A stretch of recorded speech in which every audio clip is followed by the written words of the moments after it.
Welcome everyone to another episode of Cosmic Council, when there's been news of Kathleen Kennedy finally leaving Lucasfilm behind her and Doctor Who experiencing its worst viewing figures in its 60 plus year history. We're here to offer even more cheer. I've got Ed from the Vaults of Icon and Andy from Excelsior's Domain. Welcome aboard, guys. Good evening. Good evening. You know, I didn't rehearse that at all. It literally just came off. Yeah, we could see your eyes shifting from side. No, seriously. Seriously. How are we? Are we okay? We're not too shabby. Good. What you been up to? Naffle slowly.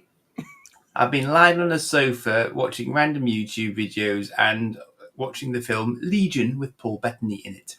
Okay. Yeah, I've seen that many years ago. Yeah, it's old. It's been a while since I've seen that one, actually. There's one of those ones on Amazon where it said leaving soon, so I thought, right, better watch you then. Oh, was it one of those? Yeah. What they call her now? Adriana Pulaski, or whatever her name is. That's in it. the one, yeah, from Thingy. Agents of Shield. And also Orville. And G.I. Joe as well, apparently. Yeah, I think it was second one, wasn't it? During the sequel one, yeah. Yeah, it were all right. We've already got a crew waiting for us. It's one of those ones where I've seen probably about 30% of it via YouTube clips, so I decided to watch the 70. Right. Yeah. The thing is, with that movie, I would really like to see a movie that is about kind of like angels and demons actually fighting.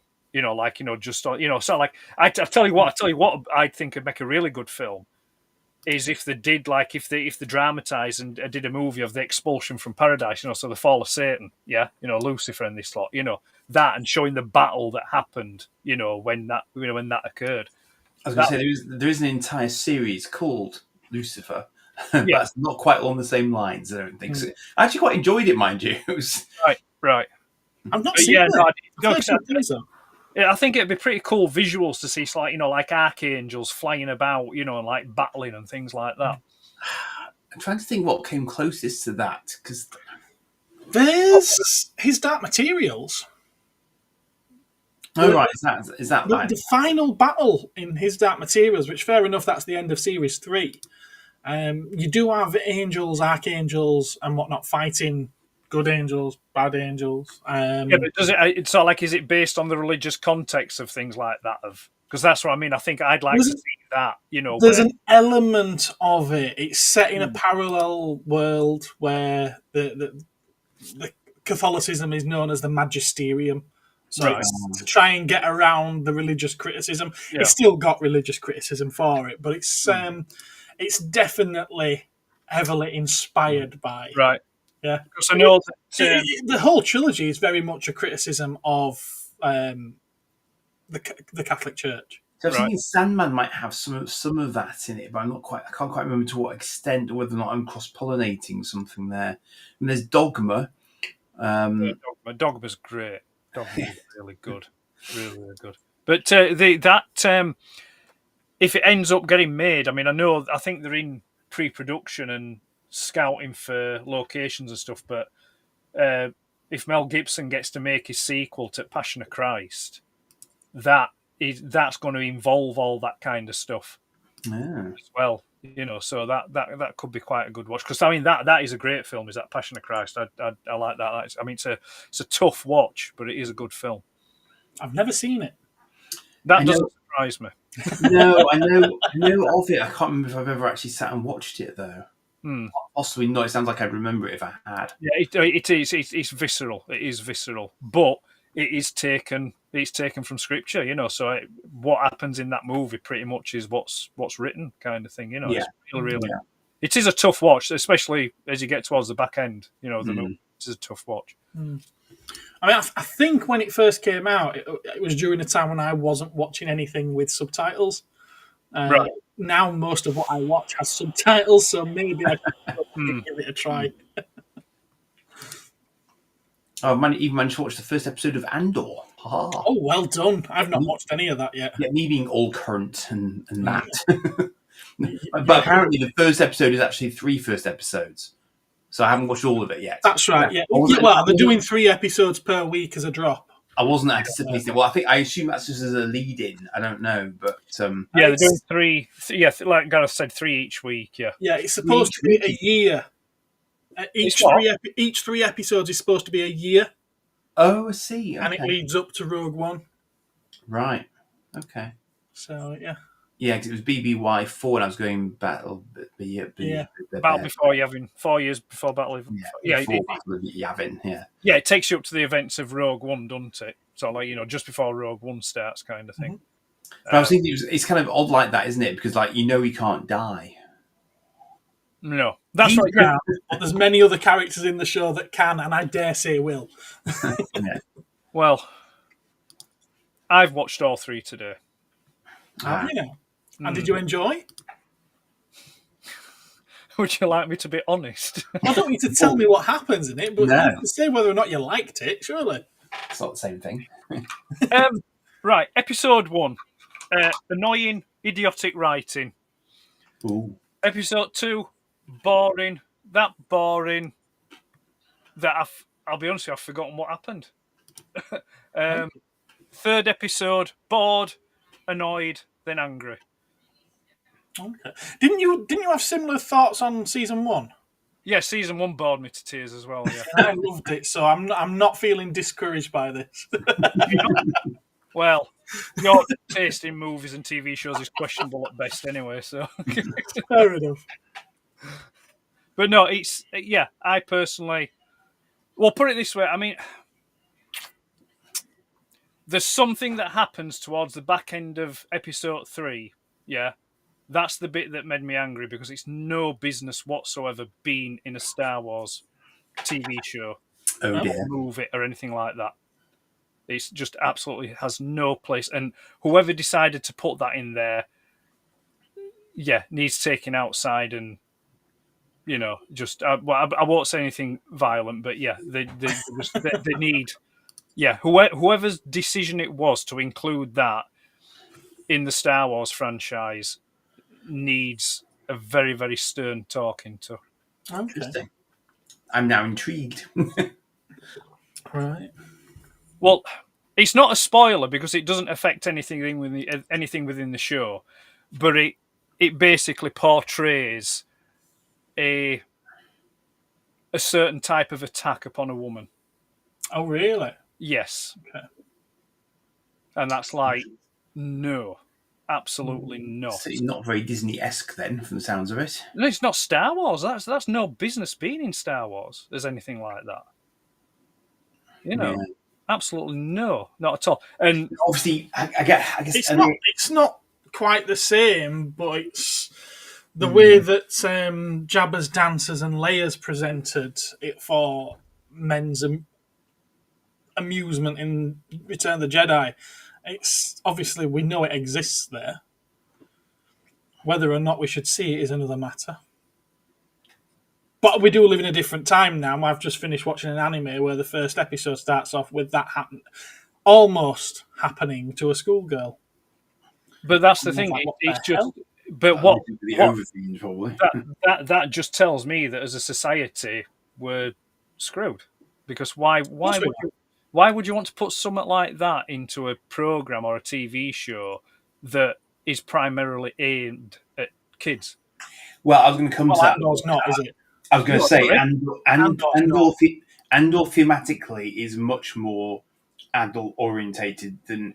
And I don't mean like porno adult orientated at all, but just political subplots and so on, and sort of power plays and all that sort of stuff. It's that.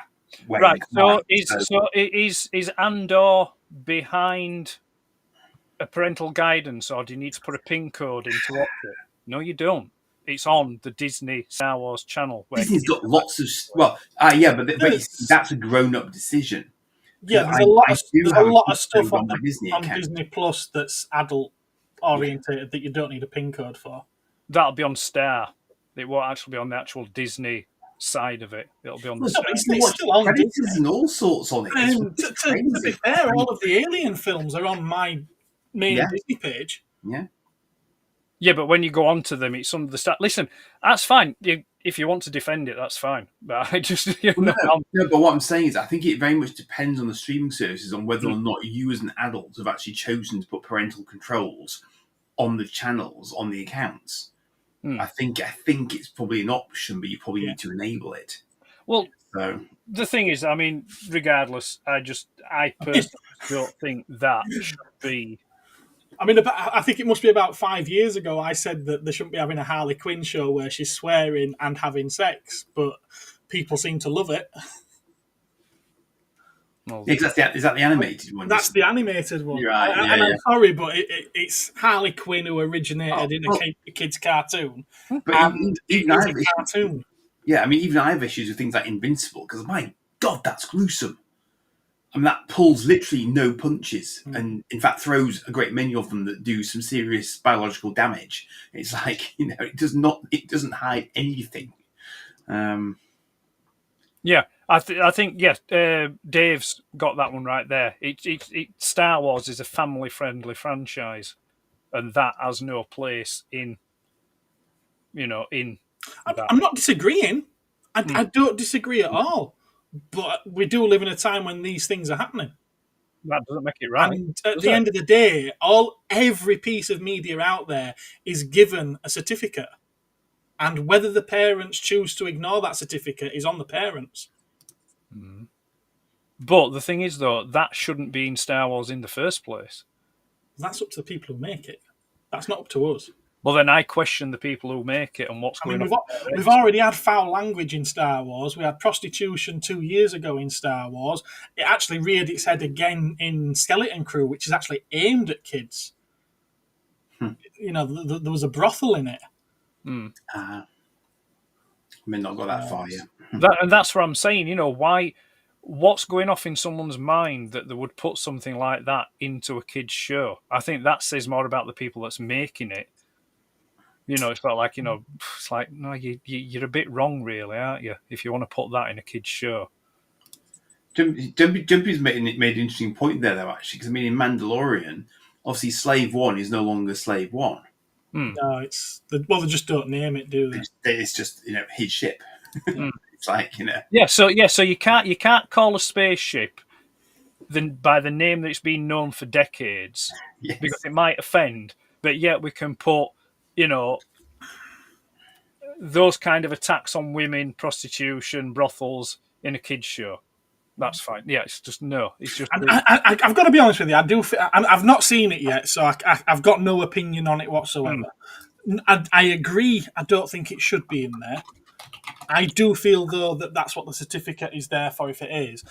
But I feel like they're in an unwinnable situation here because there's been so much criticism thrown at them for not allowing the creatives to do what the creatives were hired to do. And for stepping on the toes and everything and doing it by committee, making films by committee. And then when they do let the creatives do what they want them to do, it's like, oh, that shouldn't be happening, that shouldn't be happening. It's like, there's no way they can win. But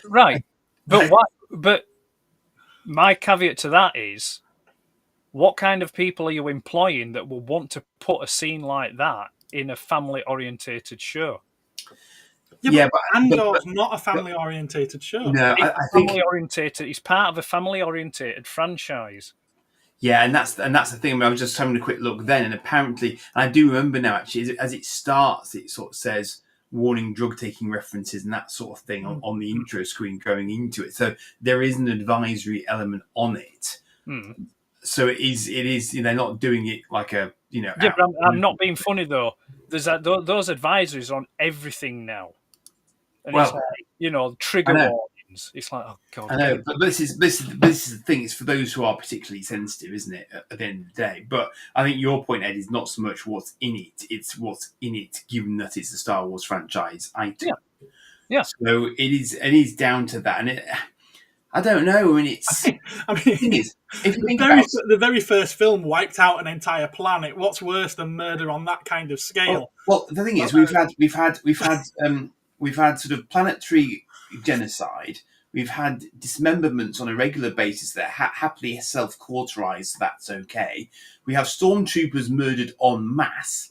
A Death Star is taken out, which has got to have quite a large population. You know, there's a lot of death and killing and murder and stuff happening in Star Wars at any given point in time. And Han clearly did not shoot first at all, possibly, maybe. And that's in the first film as well. So it's like, it's not a happy universe, let's face it. So No. all that's happening now is we're seeing more stuff portrayed than they've had opportunity to portray in the past with just having films. But it's not a cartoon. It's not a 3D animated cartoon. It's not on a kid. Although it's on Disney Channel, it's not on a kids' network. So Andor is clearly not aimed at children. That I think is the point. And then apparently it is rated 13 plus. So it's clearly intended to be, you know, a more mature Star Wars for a more mature audience, ultimately. And I think they've probably got to do that to try and compete these days as well, because they want the older teenagers watching it. Mm-hmm. They don't want them blowing it off, because it's hard enough to get ratings in a crowded market these days. Wow. That endeth my spiel. Well, if that's the kind of thing that you've got to do to entice an audience, then I question the kind of audience that you're trying to entice to watch your programme. But we is old, Ed. Pardon? We is old and we is out of touch, you see. You know, the children don't care. They're just being blasted with TikToks. Well, I think I'd rather be old and out of touch than gain entertainment from something like that. Do you really think that one scene is supposed to be entertaining? Or is it supposed to be hard-hitting? I think it might be leading to something else. I think that scene has no business being in Star Wars, full stop.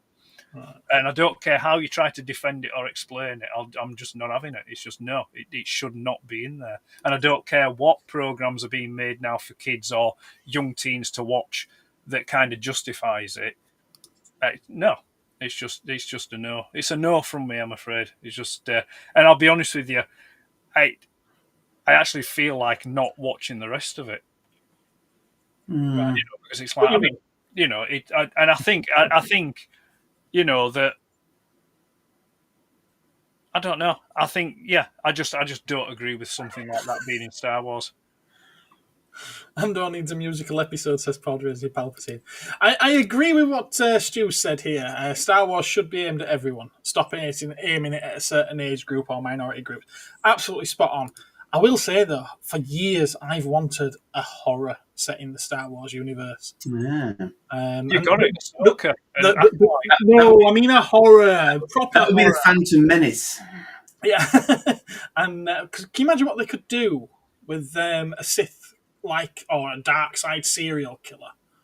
It could be absolutely incredible, could that? Finding new inventive ways. I suppose that's why you've got fan fiction for that kind of stuff. Well, they actually did do 2 novels. Zombie Stormtroopers, essentially. Death Troopers. And Red Harvest.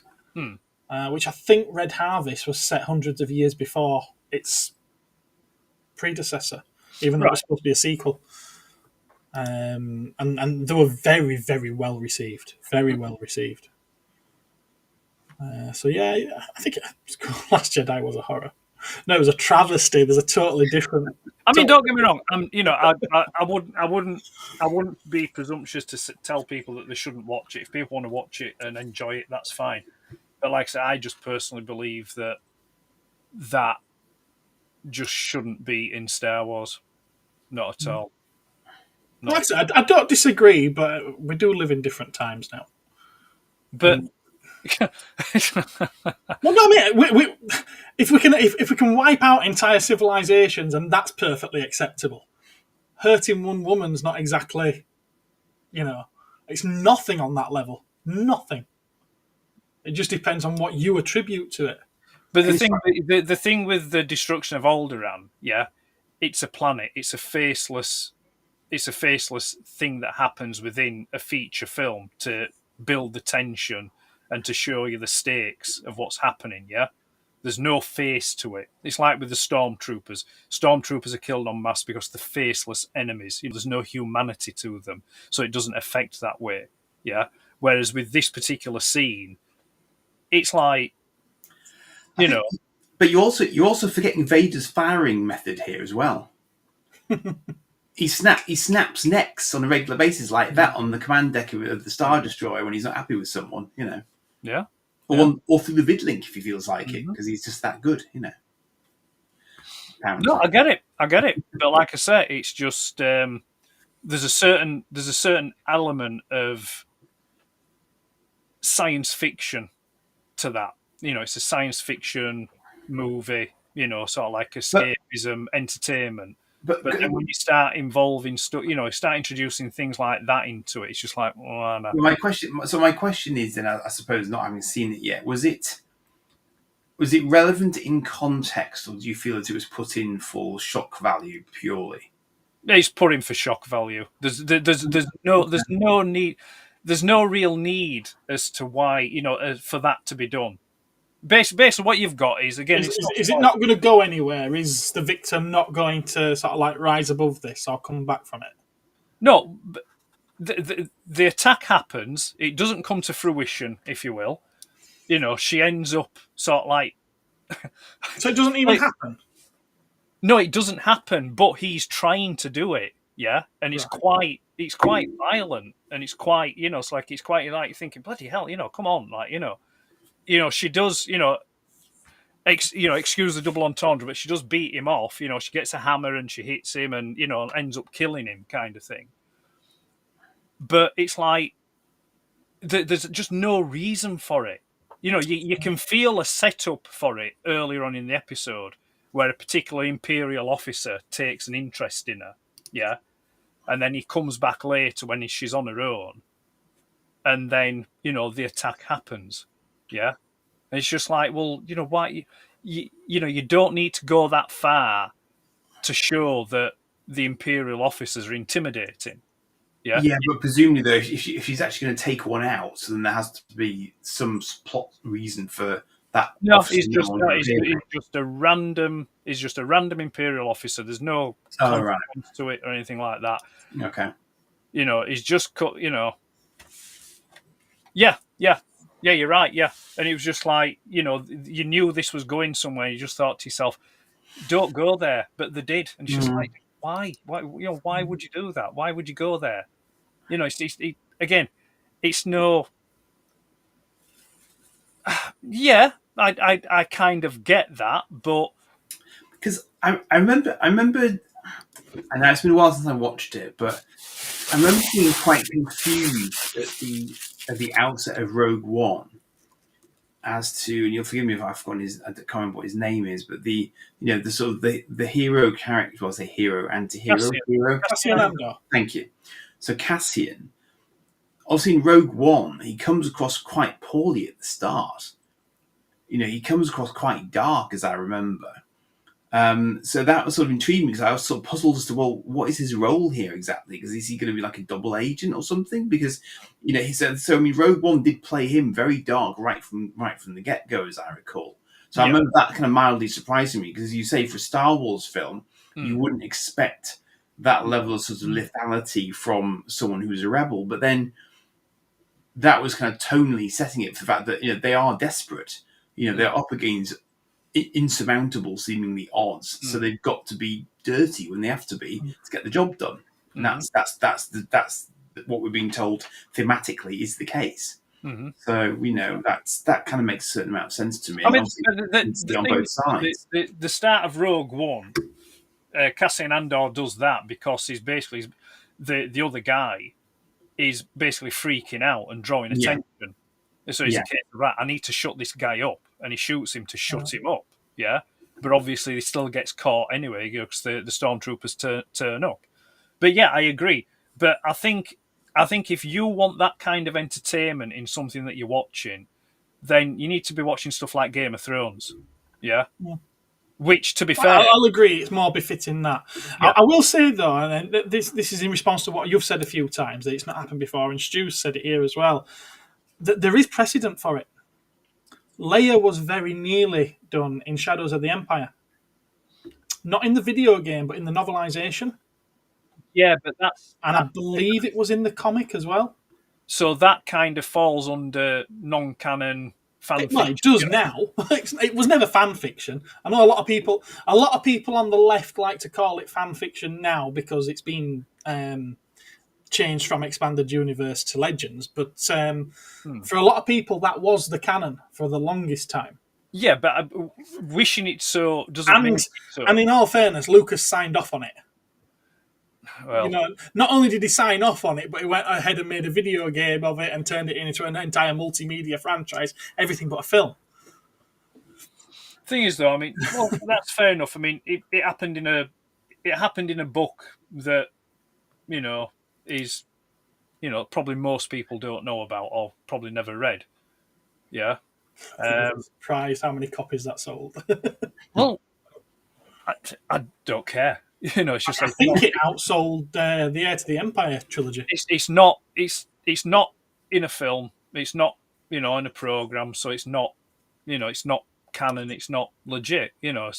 So whether that happens or not in a book that was written on the periphery of the franchise, that's fair enough. But like I say, it just shouldn't be in. Something like that shouldn't be in Star Wars. Like I say, if that kind of thing, like I say, is more befitting Game of Thrones. I mean, to be fair, there's a lot of scenes that's been in these first 3 episodes that you think this is sort of like, what's going on here? These are the bits that I found boring. Yeah, I found them boring in Star Wars. They may not have been boring in Game of Thrones. Yeah. But it's good because they're 2 different franchises. They come from different angles. There's different entertainment values to them. Yeah. Well, I suppose the thing with something like Game of Thrones is Game of Thrones sets the dial very clearly, very early on. Yeah, because you know what you're going to get. That's what you expect from Game of Thrones. Whereas Star Wars has been going through that many decades now. Obviously, it's reached a tipping point where they feel they can put a foot in that sort of camp. And it's a jar for people who are used to it as a family show, but clearly they are. Mandalorians are pretty well at keeping it sort of pretty clean, but there's still there's a lot of violence in it. Full stop. I think The Mandalorian is most like the original trilogy than anything else that's come from Lucasfilm. Yeah, I think that kind of like gets the balance right. Yeah. I think it's just I think season 3. I just prefer my Star Wars from a more civilized age, let's say. Chopping arms off and killing kids. You don't see it happen. It's implied. It's implied. You don't see it. You don't actually see him cut them down. It's implied that he's done it. Yeah. Oh, you're referring to the massacre in the Jedi Temple. Well, you see, I was actually referring to the whole, and not just the men, but the women and the children too.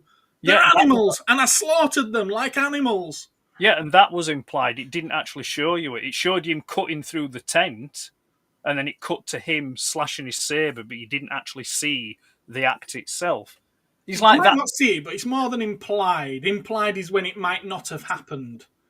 This more than happened. You've got the ghost of Qui-Gon awakening and telling him to stop. You've got Yoda feeling it happening across the galaxy. Yeah, it happened. Yeah, so it's implied that he's done it. It's implying in that scene means that he's done it, but it's not showing you that he's done it. It's not visually told, is it? So we didn't see everyone on Alderaan die, so maybe they escaped. I'm sure there's lots of people from Alderaan that escaped that weren't on planet at the time. Well, like I said, if you want to defend it, that's fine. But yeah, I'm bored now. What were we supposed to be talking about? Well, we're asking about Andor, but I think we've done that to death now. We've done half an hour of it, yeah. Mm-hmm.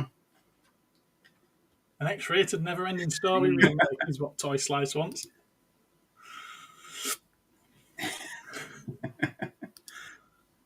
going to get through the last of these comments, then I'm going to put up our first topic.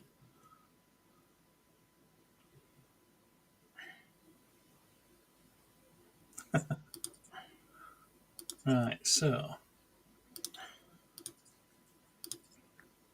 we'll talk about some toy news. Let's see whether or not I have any problems sharing this time, like I did last time. Let's try this. Do it. Window. Oh, that might work. Doesn't support sharing. Why? No, well, It worked last time. I can see a Garrett's screen. Ah, there we go. And can we do that and that? That? There we go. I think it's working. It's working. Anakin quotes I've put out in less than 2 minutes. I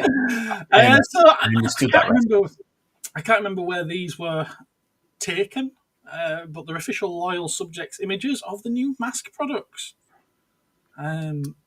Is it not going to let me slide them over one at a time? Come on. It's not. Oh, Cursor keys now. That's what I'm trying. I'll go back to where I was going to start in the first place. Let's bring it up on that one. That would have been a Condor remake, I take it. Yes. You know what? I thought I was sorted with this. I thought I'd actually got it right this time. This is why you pay the extra money for StreamYard. Well, I'll tell you what, you put your hand in your pocket and I'm quite happy to do that. It's not my channel. Oh, There we go. Bazinga. Hard to see. There we are. It's not as good, I don't think. That's probably about the same as what the other one was. There we go. You can get off my screen. There we are. Right then. So yes, Condor. Motorcycle transforms into a helicopter as if we didn't know this. Includes 2.75-inch articulated figures. This is the first time I've seen it confirmed that the figures are going to be that size. Because I did wonder whether or not they may make them 3 3/4. Just so that they could be used with other toy lines. But they'd have to upscale all the yeah, because they needed to maintain then, them the size as of the original figures to fit with the vehicles, because the vehicles are pretty much the same size. They are, but that's what I'm saying. I didn't know if they were going to resize them. Because they resized the Centurions guys, but then they don't have to fit in vehicles. So, apparently they're not necessarily the same molds as the originals. They are all retooled, or they've got modern engineering added into them. Yeah, there is some slight changes on the Condor to the seating to help fit these new figures that they've done, because the figures now have articulation in the shoulders where the shoulders can move out. So the figures do have some added articulation, but the vehicles, for the most part, I think from what the release statements have said, is that the only one that's had some retooling is Condor. There was some question over Rhino, because the initial images that we saw at the Toy Fair, the chrome areas were just painted silver, but they have now confirmed that it's going to be chrome. Yeah, I saw that. Shiny. Did have any of these? But I mean, they seem to be getting well received by fans. I've seen some of the groups saying, that they're looking, they'll be looking to buy in, like another avenue of collecting. But then there's other mask fans that are like, maybe on the next wave, if they do another wave, maybe do some of the vehicles that were never released. So they had prototypes and early designs, but never released. Through the toy line being cancelled. Do you think they will go through and do the whole line? I don't know. I would suppose it depends if it's popular enough and it makes enough money. Mm. I mean, don't get me wrong. Mask isn't my thing, but I've been tempted. I've been tempted to pick it up.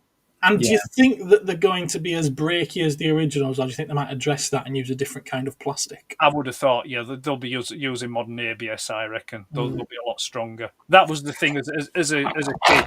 I mean, I had younger cousins that had mask toys when I was a kid. When back in the day. And that was the thing that always put me off them, was just how brittle and fragile they felt. Interesting. I mean, the size of the figures as well is very, very small for the time when they came out, I would have said. Well, so it's kind of a surprising choice for them, but... Weren't they the same size as the Dino Riders? Or were they smaller still? I've never had a Dino Rider, so I can't compare them. They're in between a GI Joe and a Starcom, aren't they? Because the Starcom figures were smaller than that. They're tiny, yeah. Okay. So it's I mean, I think it's the kind of thing that's definitely going. It's got the nostalgia thing for it, so it's going for older fans or existing fans who maybe haven't got or can't pick up the originals. If it's cost prohibitive or whatever, so it's like, right, we've got these, so they may prove popular. Who knows? Have to wait and see. And then these were much more, because those mask items did pop up a couple of weeks ago. I think it was just after our last thing. So this is something that's a little bit more recent. What do people think to these? Yeah. Do they transform into something? Am I They missing? do, yes. They certainly do. I mean, I think they're quite good. You see, these are along the lines of the. They did trainers. They did the trainers years ago. Oh, they did, yes. Night trainers, and then obviously they did the baseball hats, the baseball hat transformers. Then you had the what was it, like the Mega Drive and the PlayStation transformers. That's right, yeah. So it's just the next iteration of those. And the Canon cameras. Yeah, and the Canon camera, yeah. So I mean, for Reflector makes perfect sense, but why did they have to do Optimus Prime?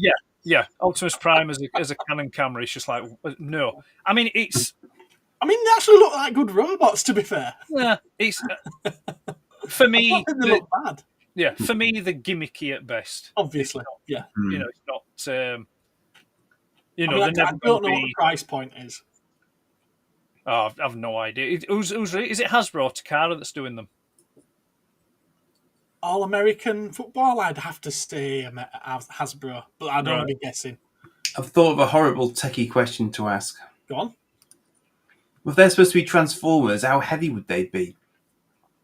So if someone tries to lift one of those up and puts it on its head, is that like an instant? I think it's only going to be about so big. I don't think they're actually I pretend it was real life. Yeah, real life. Right. Okay. Yeah, I think imagination. I'd have to question the integrity of the Transformer that would choose to transform into a helmet. Yeah, but then again, I think I'd choose to question the intelligence of a Transformer that would transform. I mean, there's nothing wrong with Jaguar cars. I like Jaguar cars, but transform from a Jaguar car then into an actual Jaguar. It's like, why? Because it's hilarious. Like we've got a buyer in Jumpy.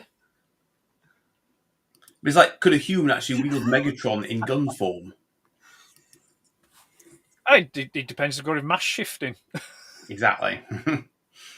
So yeah, it's just like I say, for me the novelty at best. It's not something that interests me as a Transformer collector, but Okay.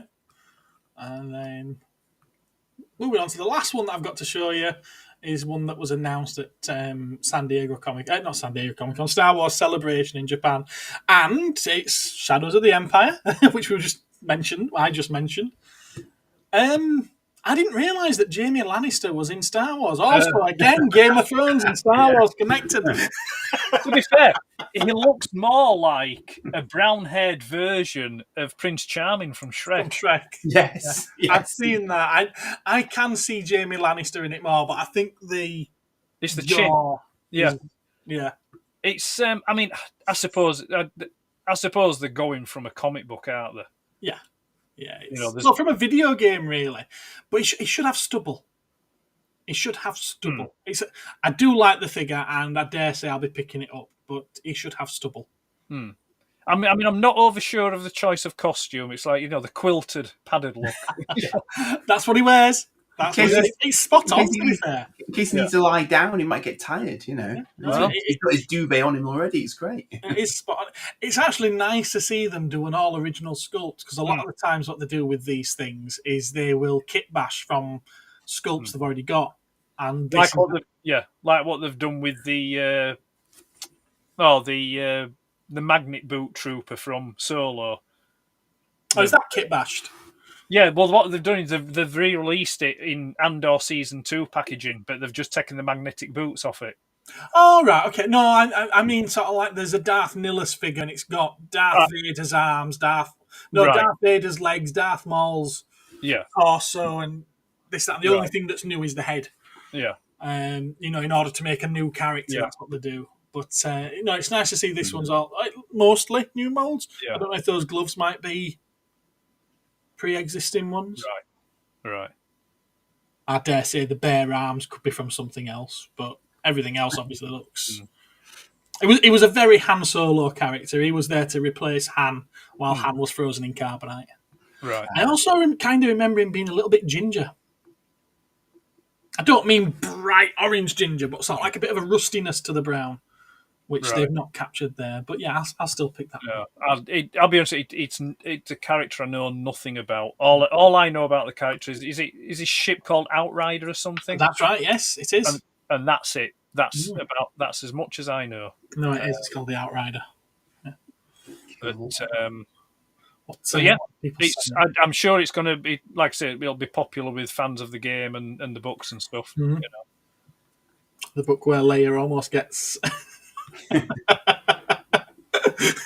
think they have got Prince Zizor, the perpetrator of that, coming out as a figure as well. I'm fairly sure I saw that somewhere a few months ago. And we've got a Mr. B here as well. Cool. Catch up on this lot. Someone else has called it there. Ben's called it. Someone's got to say a different take on it there. I'm not sure about James Martin. I can't see him there. Let's get a little bit. My word. Brendan Fraser. Sorry, I know I've taken it off screen now. I've still got it on mine. I can't see Brendan Fraser there. Nah. Just check out. Not sure what that's. Can we buy a barrel of constant? We've just spent half an hour discussing that. If you'd like to know what we had to say about it, I've not seen it yet. Ed's seen it, and Andy's seen one of them. Go back and watch the first half hour. I'm not revisiting that one. No. And I didn't have a chance to put a banner together for this one, but Ed, you suggested tonight's topic of conversation, so would you like to present it, sir? I haven't got a clue. I've just give you a title. There you are. Well, that's what we need. I just give you an idea. I just come up with ideas. I don't give content. I've no idea of content. I've just got the idea. Right. Okay. Well, thanks for joining us this week. It's been another wonderful chat. See ya. Catch you again in 2 weeks. I believe that. Yes. My suggestion was, for people, for us to discuss, and if people in the chat want to throw their the two-penny thing, to give us your... And there's no specific time frame on this, so it could be from any decade, 60s, 70s, 80s, whenever. But what you feel is like, the most overrated toy, or conversely, the most underrated toy. I wouldn't say, not from a point, not to find something overrated just because you've got a personal dislike for it. I don't mean that. No. It's more, because obviously it'd be quite easy to say, right, I don't like that toy, so I think it's overrated. No, that's a bit of a cop out, is that? And we won't accept that. What I mean by overrated is that a toy that you feel just like came out on the market and just exploded, and you were just like, but why? So I'll throw one in there. That's not where I was going with this. But go on. That's not where I was thinking with this, but go on. Oh, okay. Why, what were you thinking? For me, I was thinking more along the lines of a toy line that did incredibly well that might not have actually been that good. Yeah, well, I think that's not yeah, that's dissimilar what I to mean. what Ed just Yeah, said. yeah, that's what I mean. You know, so like Oh, I can see why it did well. You know, a toy line that you saw and thought Why is that doing well? I think is the Okay. I mean, for me, it would be things like sort of like faddy things that just exploded and then vanished, and you never got it in the first place. You know. So, like I said, the example I were going to throw. I mean, I've wrote a few examples down, but one that'll just maybe get the ball rolling was like the Cabbage Patch dolls. You know, it's just like, you know, they're just I didn't get it then. I don't get it now. They're ugly. They're ugly. They're just sort of like, and like, you know, I remember at the time seeing it on the news. You know, just people going absolutely mental over them. Like, you know, I would say though, if it wasn't for them, would we have got the Garbage Pail Kids? well, swings and roundabouts. Because the faces are very much like a Cabbage Patch doll. Yeah, well, I mean, the Garbage Pail Kids was a pushback and reaction to the Cabbage Patch, you know, because it was like, you know, and I think, you know, they could. I think the Garbage Pail Kids, even though they were just collectible cards, you know, they weren't actually a toy or a game or anything like that. You could actually have them if you wanted as vastly underrated or criminally underrated. Yeah, definitely. You know, they didn't gain the traction that they quite, you know, because some of the names, and especially the artwork was great, you know, and some of the names was really, really inventive, you know, so yeah. Yeah, I mean, I was thinking about things like Zoids. Hey, he's not far wrong. He's not far wrong. I mean, I'd go there and say that, you know, I'm a huge Transformers fan, but for two toys in one. But the thing is that, the For the opinion price of 5. the opinion of them being overrated probably comes from a hindsight, from like an opinion today, like as of me now, because you look at a G1 Transformer now, and you think, well, it's a bit naff, really, you know. So, but obviously, you know, I'm not going to put it in the overrated category because it's like, you know, it would be collectible community suicide to do something like that. Well, Jumpy's stolen my thunder. But see, that's an interesting question to start with, though, isn't it? Because you might personally rate something that other people didn't actually rate. So I was thinking along the lines of things like Zoids, but I'm wondering, you know, were Zoids actually sort of mega popular, or were they just popular for certain types of boys who happen to like building stuff and futuristic looking stuff? And then within that sort of... See, I would have them as underrated. Yeah. You see, I look at them today and I think, well, you know, they do hold together reasonably well considering they're not glued together. You have to put effort into making them. The engines were always a bit naff because, you know, the wind-up mechanisms were a little bit dodge-wana, but the actual detailing and stuff on them is really, really good. So it's kind of... And they were, to a certain extent, interchangeable with one another. You know, you could swap certain parts. I mean, I'd put Zoids in the underrated category, but mainly because I'm just trying to think. You may correct me on this one, Andy, and please do so if I do get it wrong. But did they not have? Were it about 3 or 4 attempts at a release? Because you had Zoids, you had Robo-Strucks, and I'm sure there was another 2. I mean, I know there was the original Japanese release. Yes, Robo-Strucks were what they were called in America. But that was like, was that about 2, 3, maybe 4 years before there was rebranded as Zoids? And yeah, I think they came out about the same time as we got the original European release Zoids, but they got recolored versions of a lot of the Zoids. Yeah, they got because they got the blue Zoidzilla, didn't they? They got all sorts of stuff, yeah. And then we just stuck to the reds and the blues. But then we got that sort of Zoids 2 series, which was more re-releases, but then some new ones as well, and slightly different approach to life things, slightly more garish plastic, probably less pieces. Yeah. So I mean, they're having a lot of iterations, and of course, they're still going to this day. In Japan, they're still a thing. They've never really actually died. They seem to have moved away from the core prehistoric animals, though. Now, aren't they? It became they put a whole backstory behind it with different empires and stuff at war, and then they started having organic components and all sorts of stuff. Yeah, I mean, they turned them into arena games. Things and I mean, it evolved a lot from what we had. Yeah, I think I had this conversation with Space Hamsters back when I did like the Collector's Archive thing. In prep, I did a bit of research, like to try and get up to speed with stuff. And if you Google Zoids, Google seems to think that the only Zoid ever is Liga. Yeah. It's like, well, no, there's a hell of a lot more to Zoids than just Liga. I've got a Liga. He's about this big. Yeah. So it's like he's from this range. Yeah. You know what, chat? I'm loving that you're throwing up so many suggestions. Like you always do. You always do. But I'm not sure whether or not you're saying that they're underrated or overrated. So how about we go? Yeah. If you stick a U before or after what you type in, or an O before or after what you type in.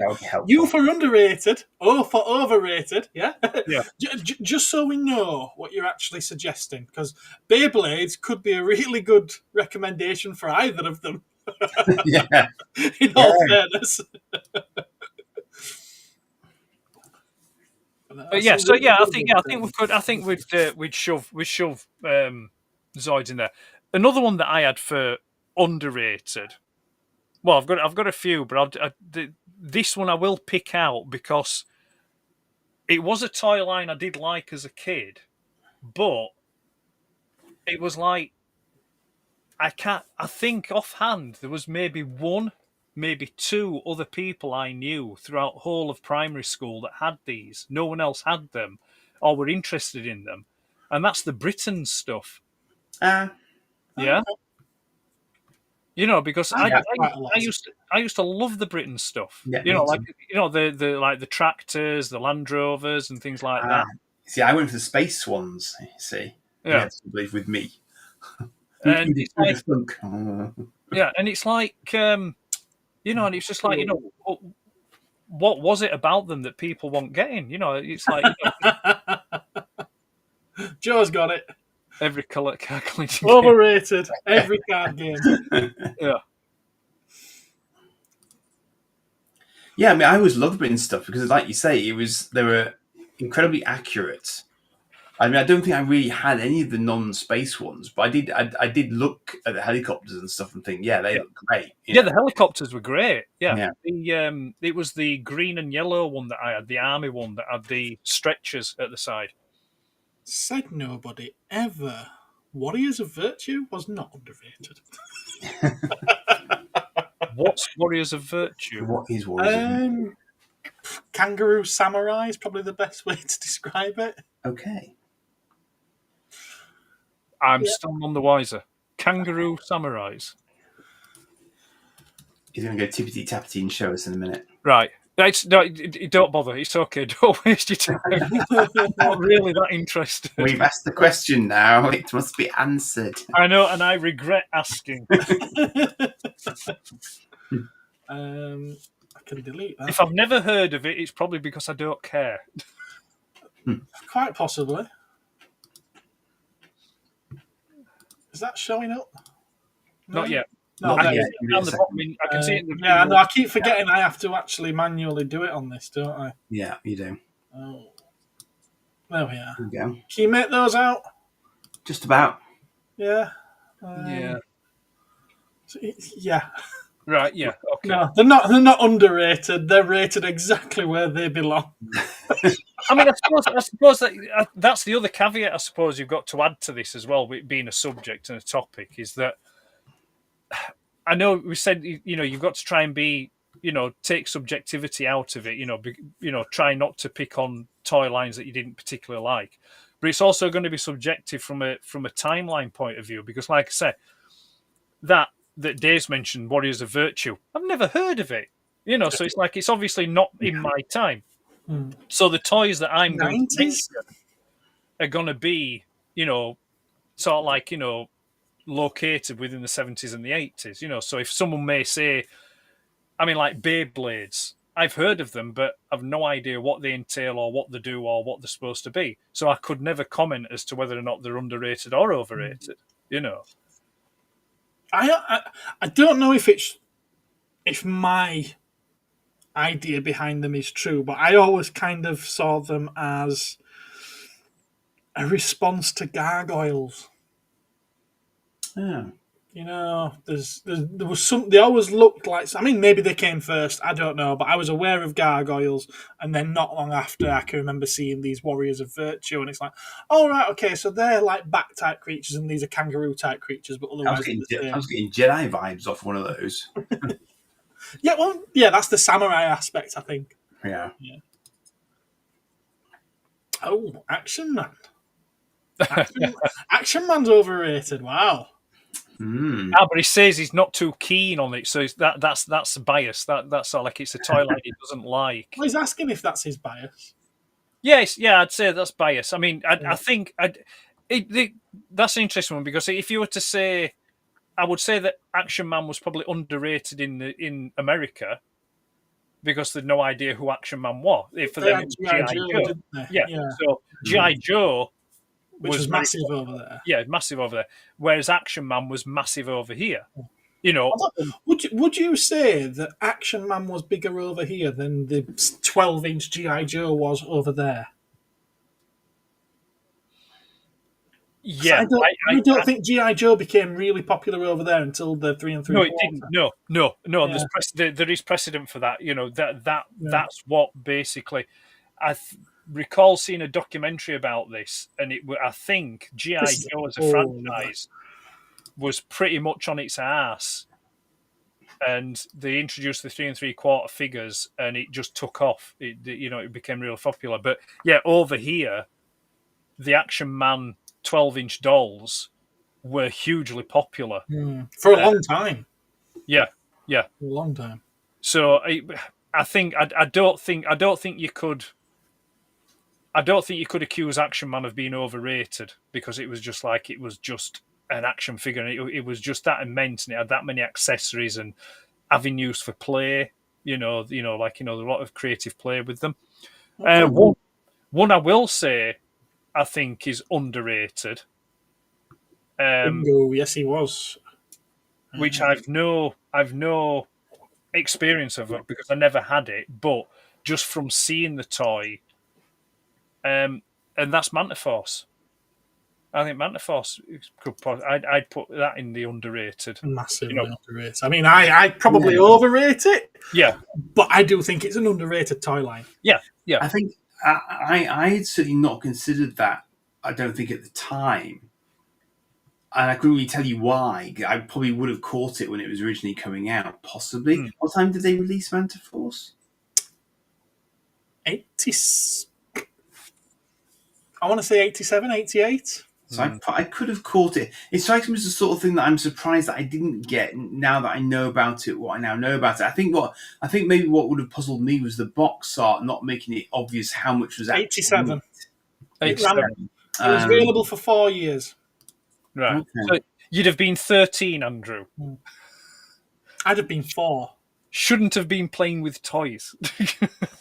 No, it would have been bought. I would have been definitely on the cusp at that point. Certainly, I mean, I kind of remember them, being in shops. But yeah. I'm the same. I can remember seeing them in the shop and thinking that looks really cool. And had I been a few years younger, that my pocket money would have been firmly invested in that. But they just came at the wrong time, and I think that's probably why I've put them on in my underrated category. Because, and again, this goes back to what I mentioned when I was on with Dave and Lee on their stream. When I said about value for money, toy that's value for money, and I said Mantiforce basically because when you look at what you get for the price you were paying, it was a fantastic toy. Pardon? How much was it? I don't know, but I'm sure. Actually, no. I will find out for you because that's got to be because of my metrics, hasn't it? Let's have a look. I've literally typed Mantiforce into Google, and when it throws up a selection of videos. Yeah. The first one is Best Toy Ever, Manta Force by Bluebird Toys, Cosmic Toy Spotlight. Like, surely it's not the most watched. That can't be coming up normally. It's got to be down to my metrics as that, hasn't it? It's always a possibility, I'm afraid. Yes, this could be somewhat biased. I'll take it. I'll take it. As a Yeah. What I found that actually was quite interesting. So, I mean, obviously, I declare a self-interest here, but I searched for Trek toys on YouTube, and my stuff doesn't come up, even though it's got that in the title. But if you look at it on Google, it's far more. It comes up far faster than it does on the YouTube listings themselves, which I found fascinating, because you would have thought they would do a title search, but I think it was maybe it's doing it more by its own keyword analysis within the video. So it's kind of that was kind of interesting to me. That obviously working off different engines. So Right, might have to try the 88 catalogue. Let's try the 88. I was going to say you heard Hunting in Argos catalogues. Yeah, I've got Argos catalogues, so I'm just flicking through them now because It was never. That's even less than I thought it was. What's that? $29.99. I thought it was $49.99. For what? Not back then. That would have been a lot back then. Don't forget. Yeah, but look at what you get. Look at what's in it. Oh yeah, no. But that's the thing. I don't think I realised until I saw more things from you, just how much was actually in it. Yeah, $29.95. Yeah. Wow. Bloody hell. Jesus. What a toy. What a toy for 30 quid.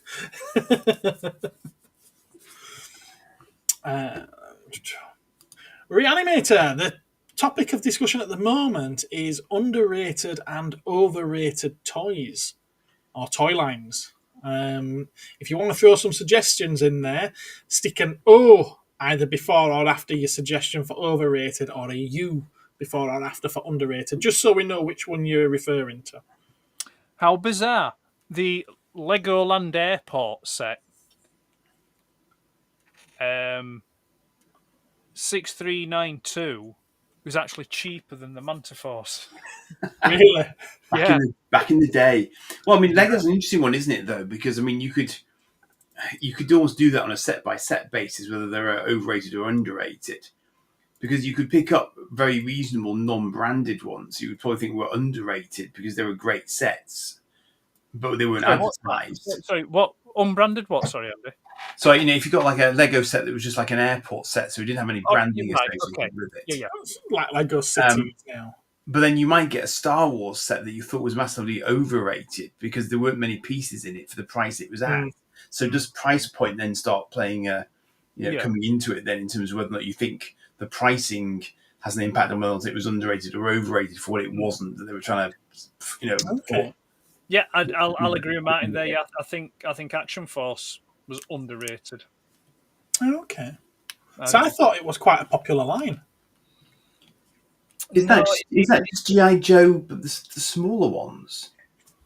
I would say Action Force was probably reasonably popular, but it was. No, I wouldn't say it was. I don't think Action Force was popular. Was it not? No, I don't think it was. I mean, I saw the figures on the shelves, but I never, like in the playground, the kids in the playground weren't, with the Action Force toys, yeah? Mm-hmm. It was always Star Wars, and then it would be G.I. Joes, when they went over to the G.I. Joe. Dave's just dropped the mic there, Ed. I thought it was referring to someone in the chat. Ouch. Well, you know what they say about opinions. Everyone's got them. But wasn't I'm confused now. I thought Action Force was the British version of G.I. Joe. No. It did take a few. A bit later on, it did take a few G.I. Joes and repackage them. Yeah, right. So basically, Palitoy, who was producing Action Force, had an agreement with Kenner, and they borrowed vehicles. So your G.I. Joe figures that we got branded in Action Force came with vehicles. So you like you had, was it Panther, with the Jeep, and then you had is it Lady J? But they renamed them. So basically, you had the bendy arm figures went with the vehicles just so they could fit in the vehicles. Yeah. Right. So I mean, but then you got anomalies like the escape armor that came with a Red Shadow, where in America under the G.I. Joe line it was a snake armor and it came with a Cobra infantryman. Yeah. Okay. Yeah. So that's why the Red Shadow never really fit in the escape armor that well, because it was never meant to go in there. But then when Hasbro took over and and then started phasing out Palitoy and phasing out Action Force, G.I. Joe supplanted Action Force. So you got the Action Force, you got the Action Force comic. Yeah, that's my main reference point for it. Yeah. So it was Action Force in name only. All the characters were G.I. Joe characters. I see. Okay. Because I think it was... Because I remember the cartoon intro saying it's Action Force against Cobra the enemy. Yeah, it was renamed for Action Force over here. Yeah. And then I think the crossover was 1985. That's when you had that's when you got the G.I. Joe figures actually. Yeah, I don't get it either. Yeah, they're actually G.I. Joe cards and characters, but they had Action Force jumping at the top. And then I think after 85, the Action Force was phased out, and it was just then G.I. Joe. G.I. Joe. They're balls with anger management issues. I mean, Sorry? I'm not fond of the actual Mad Balls, but the head poppers. I love the head poppers. I do want the head poppers, but I'm unlike Joe, Mr. Spectrum Flipper. I'm not paying £100 a pop for them. Martin's SAS Force was his favourite out of the Action Force teams. And another one I'd go for underrated. It was fucking evil stunt cycle. Hey, that were awesome, evil. Underrated Mega Blocks. They pushed themselves apart. Okay. But yeah, underrated. I'd also go for the Star Wars micro collection. That's interesting. Actually, that Mega Blocks one is interesting because I personally probably had quite a negative view of them as being sort of knockoff Lego. But that being said, I don't think I ever actually went out and got them to compare them either, because it wasn't in my. But I mean, I like the stuff that they had as land. I agree, Richard. I agree. Action figures. Yeah, the head poppers. Oh, those are the head poppers. They're the head poppers. Yeah.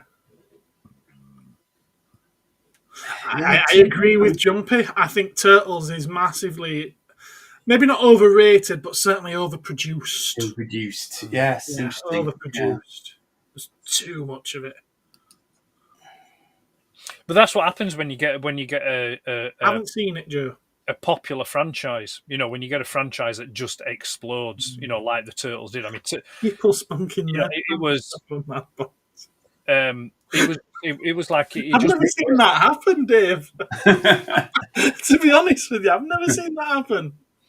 I mean, I quite like the head poppers. I had them as a kid. I have fond memories of them. I'd love to have them back in my collection.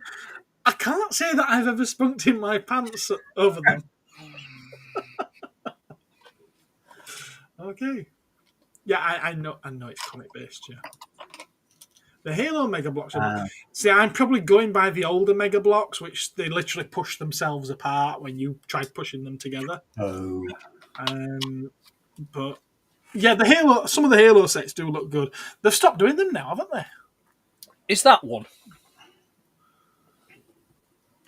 It looks like it. Look like a Spartan, yes. Let me give you a biggie. Oh, I can just do that. Yeah, that looks like It looks like a sort of a. It's not Master Chief, but it's another variant. It's the Master Chief suit, but it's just purple. Yes. There were different teams in the games, I believe. So yeah, but this is a Mega Bloks. This was. I do, Dave, but that's not the cleaning up I've ever had to do before. It was kindly given to me by my son. Oh. I didn't realise they were rated that highly in the first place, Martin. Top trumps. I bet there are people who collect them, though. Oh, definitely. There definitely are. But there's people that collect bottle caps. Back in the day, Top Trumps were awesome. I mean, it were a good game. I do remember it being a big phase at one point. Definitely. Yeah, that you could take to school, because it fit in your pocket. You could take it to school, and it's not a toy, sir. So you can't confiscate it. It's not a toy. Especially if you took, like, give me the suit and I will. If you took I would if I had the suit. If you took the more sciencey ones as well, you say, but I'm learning, sir. I'm learning. It's education, Will. Yeah. That's been a really good topic, hasn't it? Mm-hmm. I'm going to throw one in for overrated. Go on. And this is probably because I just don't get them, and because they came out after my time. But wrestling figures. Okay. Yeah. Mm-hmm. Yeah, I know nothing of wrestling figures. Because like the first batch of wrestling figures that I remember seeing, I don't think they had any articulation at all. Weren't they just like fixed leg and arm figures? For the most part, some of them may have had a kind of action or yeah. And I think the reason why I've put them in the overrated category is because I don't get toys that's based on sports. Okay, yeah. Mm. I mean, I'm not talking stuff like, I mean, to be fair though, I also put this in the overrated category. I'm not talking stuff like Scalextric, because you can have like a Formula One Scalextric set. And don't get me wrong, I love Scalextric, but I feel they're overrated in the point of view that it's just like you're just watching it go around in a circle or a figure of 8, and that's it. And it's just like, I'm bored now, kind of thing. It's a bit like a train set or something. It's just like it's, So I think that's why I put it in that overrated category. I would agree, considering how massively popular and successful they've always been. Even to this day. Yeah, I get that they're massively popular. Yeah, I get they're massively popular, but it's probably why I struggle with it, because every time I've always done quite well with the second-hand figures. This is from a seller's perspective here. I've always done quite well with the second-hand figures, but whenever I order new ones in, they just sit there on the shelf, and now I just don't get them. I've learned not to order wrestling figures. Yeah. And I don't know if I'm ordering the unpopular characters, because it's something I'm not interested in. So... Because Netflix is showing it now, isn't it? They've bought the rights to it or something. That's right. Well, they've done some kind of deal, yeah. Yeah. I was wondering about Battle Beasts, because underrated. I don't know... I don't... Yeah, but they are Transformers, technically. No, they're from the same universe. They don't actually transform. In Japan, they actually come under the Transformers banner. I know. But what I'm wondering about those, though, is that an example of something that was underrated at the time and is now overrated because they've had this massive resurgence? But I don't know. Did you see what I'm getting at? Because I don't remember loads of kids having Battle Beasts. No. So... No, I can remember them coming out, and I can remember seeing the adverts on the back of the Transformers comic and things like that. Mm. But it's not a toy that I didn't know anyone that had any. No, I don't think Yes, Dave. Yes, he does. I only get bored with stuff that I find boring. So you get bored a lot. Yeah, stuff that interests me, I never get bored of. Overrated, the big Shogun Warriors. I still want one, but the weight of an empty shampoo bottle. No, I think I know what you mean. I don't know if they've been one of those things that's always throughout time been overrated. I think there's something about them. Maybe they weren't very popular because of the size and you couldn't really play with them. And again, now everybody wants one. But could you get them over here? Because aren't they... Answer that question. It's before my time. Because I'm just wondering, is that not a question more of they have to be expensive now to get them in, therefore you feel they're overrated? I seem to recall seeing the Godzilla ones as a kid. Yeah. But I can't say about any of the others. I think that might have been off the back of the Hanna-Barbera cartoon. It's possible. It's possible. And Channel 4 did the films a lot. Did they? That's when I first watched the films, was on Channel 4, probably Sunday mornings. They did literally all, loads of them. Yeah. Stone Cold says he's a big collector of wrestling figures. I thought I've actually had a quick look at your channel a couple of times, so I know for a fact you're big on wrestling figures. Well, I thought you would have been with a name like that anyway. I was going to say, given his name is Stone Cold. Yeah, the name kind of gives it away. Block the track, yeah. Well played, Jumpy. Well played. Something else I've put in the overrated category, and this isn't limited to one particular toy line. Sorry, this isn't a particular toy line. It's a feature that you get on toys, and it's the battle damage feature. Yeah, I find that overrated. I'm allergic to battle damage personally. It's like, because you say, like, I'm just plucking, I'm not picking on this, I'm just plucking it as an example, but like the battle damage He-Man, yeah, it's sort of like you knock it once, it rolls a bit of damage, knock it again, a bit more damage. It's just like, right, okay, I've exhausted the play feature on that toy now, yeah. And you can't wash it off, so you can't make an unbattle damaged one. So technically, you can still play with the same way as any other figure. Oh, that sort of battle damage. Yeah. It rolls round, and then you just roll it back. I like penny racers.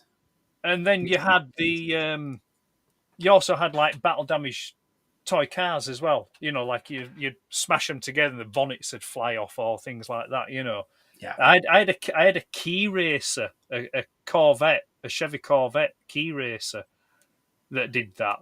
Where you let it go and it drove, and when it hits something, the bonnet flew off, kind of thing. Yeah, that's something I don't mind. That makes sense to me. But the ones that it's like one of the Diamond Select things I've picked up recently is like a battle damaged Excelsior Enterprise B, and I'm like thinking it was never battle damaged. It just got hit by an energy ribbon. No one shot at it. How can it be battle damaged? It's like that's just the ultimate excuse for releasing another version of something. It's like no. So non-battle damaged. Yeah, it's damaged like mildly dirty version of it. Phil, I'm not entirely sure that we are the right people to be discussing that Tiny Tears is overrated or underrated. I've got a funny feeling we were never the target audience. That is Phil's opinion. Phil is entitled to his opinion. And Reanimator agrees with him as well. Right, here we go. This probably going to fall into the more of the game category. Okay. Even though it's not a game, but Mr. Frosty. Overrated. It's massively overrated. Yeah, because it never worked. No, it never worked. No. Yeah. But if you want to talk board games, kind of, I was a bit. I think Mousetrap took you an hour to set the bloody thing up, and then by then nobody had the time to play it. Yeah, but also board games based on TV game shows and things like that, because they were never the same. They were never as good. Well, not only that, but you also had board games for neighbours. Yes, you did. And shows like that. Yeah. And here's one, and I absolutely love this toy, but I'm going to put it in the overrated category. Yeah. And I think it's probably overrated more because of nostalgia and people's recollection of it. And that's Big Track. Martin suggested that earlier on. As recently featured in the Minecraft movie. Yeah, Big Track. And I'll tell you why I think it's over. Another reason why I think it's overrated. Rain rot. Overrated. Oh, right. Go on then. Justify yourself. Oh no, I'm never going to do that. But no, why I kind of, because I liken Big Track to the stuff that you've got now. You know, like the spheroids or spheros they call them. You know, the BB-8 Sphero, but also as well the Robocen Transformer stuff. Massively overrated. They fall into that gimmicky toy. You know, it's like, oh look, I've made Optimus Prime transform using an app on my phone, or I've said Optimus transform. It's like, yeah, Phil, you're not playing it right. Yeah, but Big Track actually taught you programming. You had to actually understand how it worked in order to make it work. Well, no, it was a bit of a, it was kind of a glorified calculator. It wasn't really programming. It was programming. You had to put in functions and then execute them. It was like it had freaking laser beams in its nose. Come on, man. No, yeah, I know. Don't get me wrong. I love Big Track and I think it's awesome. It had laser beams. It was a bulb. It had a blue bulb. Oh right, okay. Yeah, the thing it had is- a photon blaster. It was But the thing is, though, it was like forward one, left one. You know, so that it was just like, you know, that was it. He had to get it in there, didn't he? Yeah. Now is that because it lacks milk content or coconut content? Right, I'm going to quickly fire off 2 more, and then I'm done. I'm done with on, my then. suggestions. Well, no, 4 more. I'm going to Depends on who I'm playing it with, Joe. two overrated. Stretch Armstrong. Yeah, that was hugely popular, but it's just like, why? Why was Stretch Armstrong so A book. popular? And again, not a toy, not a game. SodaStream. It was awful. SodaStream was awful. And then Nerf. my last 2 for underrated. GoBots. Yeah. GoBots were massively underrated. Yep. And then my last one for underrated are flying gliders. Ah. Okay, I had a lot of fun with them as a kid, to be fair. Yeah. When I were a younger kid, they were all over. Loads of kids had them, but I don't think they ever appreciated them. I think because they broke so easily. Yeah. Yeah, they're only pennies. Yeah. Yeah. Oh, those ones in particular. Yes, the ones in packets. Yeah. Do you The remember? foam ones. Do you remember the one that was like a sort of a styrofoam delta, but it had some sort of air launch system to it? Yeah, it was like a plastic stick with an elastic band on, and you pulled it back. No, and you Joe. let it go. No offense to them, but they're not my type.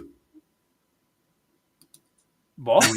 No, we're not doing Bloody Twister. Not It's around like suggesting that I would like to play Twister with you guys with all of our Todgers out. And You it's see, like, this is the kind of person that would who probably like- enjoyed Andor episode 3. Yeah. That's what I'm saying. Yeah, that's the person that Andor episode 3 is directed at.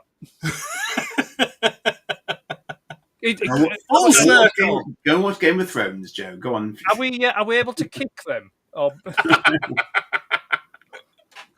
You're on a warning, Joe. Any more stupidity and you're getting timed out. I'm sure you're a nice person, but just no. Just right. You want to go home and rethink your life. I was a Quasar player, Joe, in answer to one of your more sensible earlier questions. Swing ball was awesome. Actually, I might actually have. No. Especially if the opponent you was playing it with was no good and you kept hitting them with the ball. And the swing ball I had, because it was like, what, arse end of the 70s, it were them really thick, big, chunky bats. You know, you could do some damage with them bats. Yeah. So, yeah. Yes, Stuckinside. We don't talk about Andor Season 2. That's our banned subject now, is that. We've been there and done that. Just to quickly address what Dave mentioned about the bounty earlier on, in all jest, yeah? This is because I think we've probably spent enough time on overrated and underrated, but I just wanted to. I've got this under my other column because I actually made a list for tonight. Stuff to talk about. I thought I'll be prepared this evening. I just wanted to get serious for a moment. Hang on a second. Joe's been mentioning Twister, so this is why Twister can be fun in the right context and circumstances. Oh, God, wait for it. Yeah, wait for it indeed. There you go. Right. Okay. See, everyone gets it. It's funny.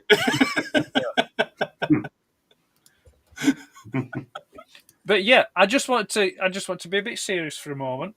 Only a moment, and then it'll be back to the usual frivolity. But on the subject of food-based products, as Dave so kindly brought up, has anyone else noted the fact that since they've started removing the best before dates on fresh vegetables, the quality of them has gone really, really down? I'm absolutely disgusted at the quality of vegetables at the moment. Okay. Even when they're humorously shaped. I don't know. I think we tend to eat ours straight away anyway, so it's not a... No, but that's what I'm saying. Even when you get them, me. you get them straight away. They're just sort of like, it's like, the potatoes have already got eyes coming out of them. I'm generally just looking for mold growth on things I pick up. So if there's no mold, I'm all right with it. Yeah. So there you go. Why is everyone mentioning swing ball? Because it's awesome. I just mentioned it. Awesome. I've seen 3 people bring it up now. Yeah, it's awesome as swing ball. But not the swing ball that you can buy now. The swing ball you can buy now is useless. We got one a few years back for the kids, and it was just like, I was like, this isn't, proper. This is my swing ball. Yeah, I had dad rage on with it. I was like, it wouldn't even go in. It came with like a base that you filled with water. It's That's the way of it these days. That's useless. That is not going to withstand one of my backhands, is that? It didn't. It ended up going across the garden, did the swing ball thing. You want one that you've got to bray into the ground with a pigskin mallet. You know what I mean? Mm. But anyway. What we're talking about underrated and overrated toy lines, Robert. And I've not even had a chance to suggest any yet. Go for it. It's all right because the chat's already mentioned everything I was thinking. Right. Yes, overrated. Dave. Overrated. That's it, I Dave. had Pogs on my list, which has been mentioned.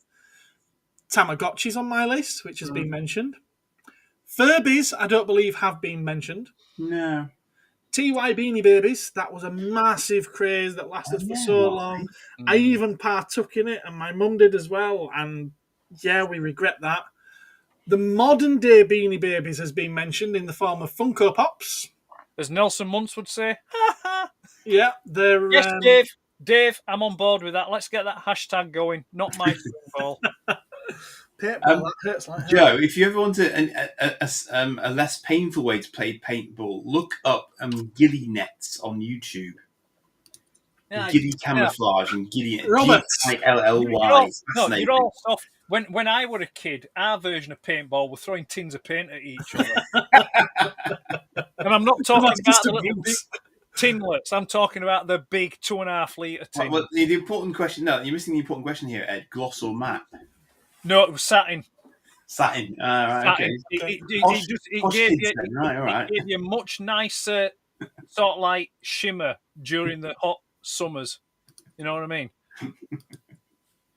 I can't believe I've still got that there. Let me delete it. Beyblade. There we are. Now I can turn that off. So, if I recollect, I don't know if that's underrated or overrated. You need to stick a U or an O in there just so that I know. Weren't Beyblades just spinning tops? Yes. Yes, they were. Woohoo. What are we, 1950s? Yes. Gareth was doing paintball. Would he be team captain? What? If Gareth was playing paintball, would he be the team captain of the paintball? That makes so much more sense because I was wondering what Toy Story has to do with this. No, because... someone actually suggested the other day that I play laser tag. And I'm like, with crutches? Yeah, Yeah, maybe not right now. Yeah, maybe not. Yeah. I think if Gareth was the captain of a paintball team, We'd lose. he would end up like Niedermeyer. And you may have to look that reference up. But Don't. people who know will know. I have to. Remember when Sean impaled that zombie into the tree with a swing ball? Yes, he did. Yeah. He used whatever he had to Beg your hand. pardon, Joe. He's talking about your shirt. Your shirt. Oh, right, okay. He actually spelled that correctly that time. So Yes, don't thank steal goodness he spelled that correctly. Yeah, it's not a spelling mistake. That was the one in a million occasion when he actually meant what he wrote. Goboto was like, "How? What? You see, the key to playing laser tag is having a partner that has a small compact mirror, and you strategically hold the mirror where the sensor is. No. The key to playing Laser Quest is not being crap at it, Ed. Well, that's a good one as well, yeah. And can I just declare an interest here? You may not know this about me, but I was the president of the Durham University Quasar Society. Just saying. Yeah. So if you ever need a Quasar, I am your man. Claim to infamy. Gareth, can we please delete this stream after we've finished recording? I don't want to be appearing in the same video as that. I'll have you know we kicked the Treasure Trap team's ass. We played in South Shields and we survived, so hey, you know. Before anyone thinks that I'm downing bottles of vodka here, it's water. I'm actually being good tonight. I don't know. Anyway, is there? I'm still naming stuff, aren't I? Oh, yeah, go for it. Yeah. Right. Overrated. As soon as this topic was suggested, my head went straight to a particular toy line. And so Dave actually mentioned it earlier, but I think he's referring to all of them. I just mean the original ones, and everyone's going to hate it. Not the ships and the vehicles, but the original Star Wars figures. Ooh. I think that they're massively overrated. They did well because of the films and because of the time that they came out. But when you look at other toys that were available at the time, they didn't stand up to the rest of them. None of them looked like who they were supposed to look like, and they only had the measly 5 points of articulation. Mm-hmm. So, yeah, the original Star Wars figures. And I know everyone's going to hate me for saying that. No. It's like what I said earlier about the Transformer figures. You know, in hindsight, looking back, the G1 Transformers weren't that great. No. But for the time that they were released, they were good. And I think it's the Monopoly. Okay. You know, but yeah, I mean, Star Wars figures compared to what we can get today, you know, they weren't great. But I suppose you've got to take into account as well the level of technology as well that was used to produce them back then. You know. That's it. Palps is unsubscribed. I will say though that I think probably from Revenge of the Sith onwards, the figures then got really good. They had quite good sculpting. I mean, the sculpts were already good anyway, probably from the...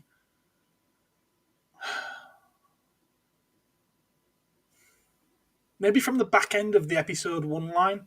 But they started getting pretty good in episode 2. But with the articulation and everything, the Revenge of the Sith ones. Because when they did the super articulation came into it. You had really good likenesses. Yeah. The accessories were well detailed. Yeah. And I can see at the time I was like, how come these are so much more expensive than what they used to be? And it's like in hindsight, it's like, no, they were a lot better. So well, didn't the super articulated were they about $9.99? Weren't they, the super articulated? Well, they all actually came under the same price tag, which I think was $7.99. Right. I can remember seeing them on the shelf. Go up to $9.99. Yeah, I can remember. Yeah, because then didn't they did that thing then when the change. Okay, fair enough. They changed them then to Black Series, didn't they? They started the super articulated released under Black Series. No, we had Vintage Collection before then. Before Black Series? Yeah, before Black Series, we had Vintage Collection. We had... From after Revenge of the Sith, it went to... I think it went to Legacy Collection. Oh, no, Saga Collection. And literally from then onwards, Saga, Legacy, which ran for a couple of years, and I think it went to Vintage Collection for 3 or 4 years then. And then it went to Black Series. And all of those, they were all super articulated. They all had really good detail. And the quality of the figures that we're getting now are practically the same as then. And I think that says a lot about how good they were then. You know, I mean, they have improved, but not in leaps and bounds. It's sort of like we might have slightly better tooling. Yeah. You know, well, I mean, that's not much in it. That's the thing. I mean, not all modern figures get likenesses right. You know, there's still modern figures that are being produced, and it's like, you know, sorry, is that Sloth? You know, from Goonies. You know, it's like, you know, what's that? Joe, just because you've lost a load of weight doesn't give you the right to call me a fat B word. All right?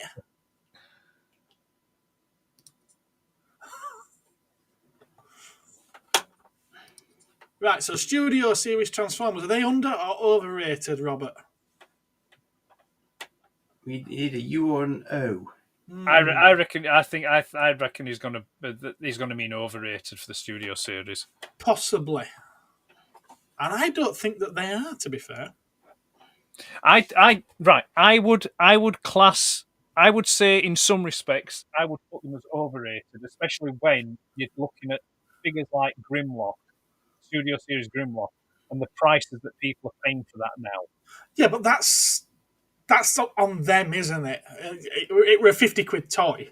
Yeah, it's a 50 quid toy that people are now paying 3 times that, and it's just like you've either got more money than... Well, no, they have more money than sense. Yeah? Child's play tricky. And I don't care. There's not much out in toys when Star Wars was released. You see, I was trying to think what your comparator was for the Star Wars figures there, because I suppose the thing is, you know, that was... They were one of my main childhood toy lines, and I don't think I gave a stuff as long as they vaguely resembled them. I gave two. Well, in a 3 3/4 inch line when Star Wars first came out, the only other one that I can recall off the top of my head, and wouldn't have been that popular in the States at that point, would have been the Micronauts. Oh, right, was that it? Yeah, because they were the first to produce the 3 3/4 inch. They were, yeah, I'll give them that. But at the same time, sort of like not very long afterwards, you had Mego producing them, didn't you? For Star Trek, for Battlestar Galactica, for they weren't anymore. And they had a lot more articulation going on. Well, the Battlestar Galactica figures were 5 points of articulation. Oh, were they? Right, okay. Yeah. Oh, yeah, sorry. Yeah. And they didn't do many characters. No, they didn't, no. So that was kind of a limited line. You had the Black Hole figures, but they were that 80, 82, was it? That came on. So that was like 70s. Were it 70s, was it? I thought it was. Was quite it early, the Black Hole. I remember Black Hole from when I was very little. Yeah. Yeah, so it must have been late 70s then. So you had those, but they had the similar articulation to the G.I. Joe figures. You know, so I think... Yeah, there wasn't... I think probably what it was... It needs to be Keanu Reeves to play me, you know, for this level of charisma. Sorry, did I say that out loud? Yeah, I think what probably hurt Star Wars... Well, no, it didn't hurt them, actually, because you can't argue with the sales figures and the popularity of them. But I think that maybe a bad decision that Kenner made at the time was to plough on with the 5 points of articulation when you had Hasbro producing the G.I. Joe figures with their abundance of articulation at that point, you know. Mm-hmm.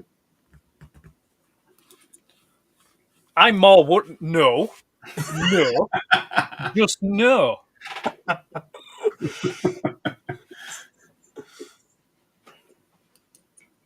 Okay, I'll throw this out to you then.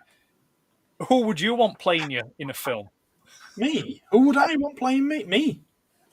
No, if you had to you have to choose an actor. I don't know. I'd want an unheard of. No expectation. I will take a younger Patrick Stewart. A younger Patrick Stewart. Yeah. Because a younger Patrick Stewart will have about my hairline now.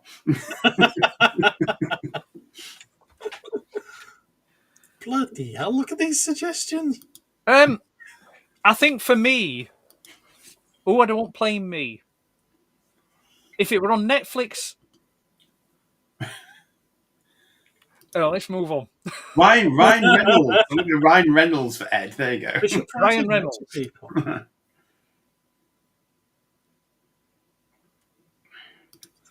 Pod Racing Palps wants Ian McDermott to be playing him.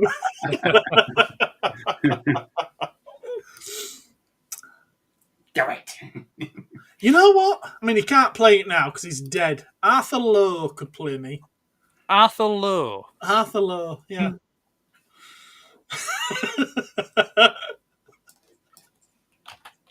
And so there'll be so many people in the chat be like, who the hell's Arthur Lowe? Don't tell him, Pike. Okay. Yeah. It would be CGI. God, yeah. Pebble Mill. There's a show I've not thought of. Yeah, Pebble Mill. Yeah, I'd be horribly dated CGI. Yeah. But Bruce Boxleitner could play you. Yeah. Hey. Go on, sorry. Bruce Boxleitner. Boxleitner, yeah. Tron himself. Yeah. And Captain Sheridan, of course. Oh, that's from that really overrated and obscure show Babylon 5, isn't it? That's the Which you still knew the name of. That one could play you. Yeah. How do you right? Well, he's almost as fruity as you are, isn't he, Dave? This is not a criticism, by the way, but I don't get it. How you get shooty from I know. Yeah. No, I don't get it. I mean, don't get me wrong. It's a pretty cool name, but it's like I don't get how you get the pronunciation. I can't even say pronunciation. Pronunciato. Well, I think we managed to drag this topic out more than long enough. We have, yeah. Does anybody have? Let's see if I can find it.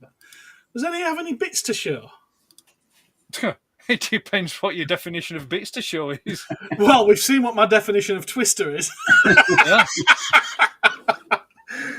Oh, apparently Elton John could play me. Oh, I'd be right up there for a carry-on version. Yeah, Sid James definitely would be me. Actually, no, maybe... No, I don't... No, I think Kenneth it'd be Williams Frankie Howard for you. I think it'd be Frankie Howard for you, sir. Yeah? Well, I think Kenneth Williams is too good for me. Maybe I could be Charles Hawtrey.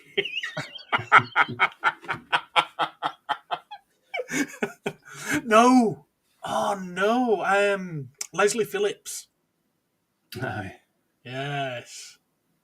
Carry on Cosmic. I love it. Yeah, there's possibilities. That works well. It certainly does. I think I'd want...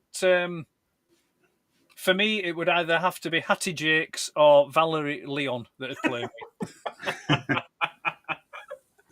And John if to make a film about me and it was on Netflix, it would be Hattie Jakes that would play me. Yeah. Well, it would be on Netflix, wouldn't it? Yeah. That's what I was trying to think of early on when I said, if someone were to play me on Netflix, I was trying to think of a female actress, and I couldn't think of one. I was like, I've gone blank. How have we got to this topic? I have no idea. This topic. Bloody hell. By several others, of course. Right. So, show us your bits. Come on. Has anyone had any pickups? No, nothing. No. I've got a couple of my NEC pickups with me. Oh, do you want to show them then? Let's stick you on big. There we are. Oh, no, I didn't mean to do that. Oh, There we We've are. got to Jason the Wheeled Warriors. lightning Yeah. strikes. Yes. Excellent stuff. Evil monster mind machine. Now I've then, got can no I idea who's actually thank got you? a Can I name. thank you for this. Huh?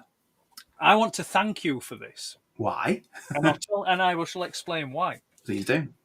As a young kid, I had toys. Yeah, Yes. believe it or not. Even though I'm from really? a poor Yorkshire mining town, you know, we still had toys. But I can remember when time came for me to fly the nest and go live on my own. Yeah, I went through quite a lot of my old stuff, and in a box of like battered toys and bits, Yeah. there was probably about 5 or 6 of those rear wheels in that box.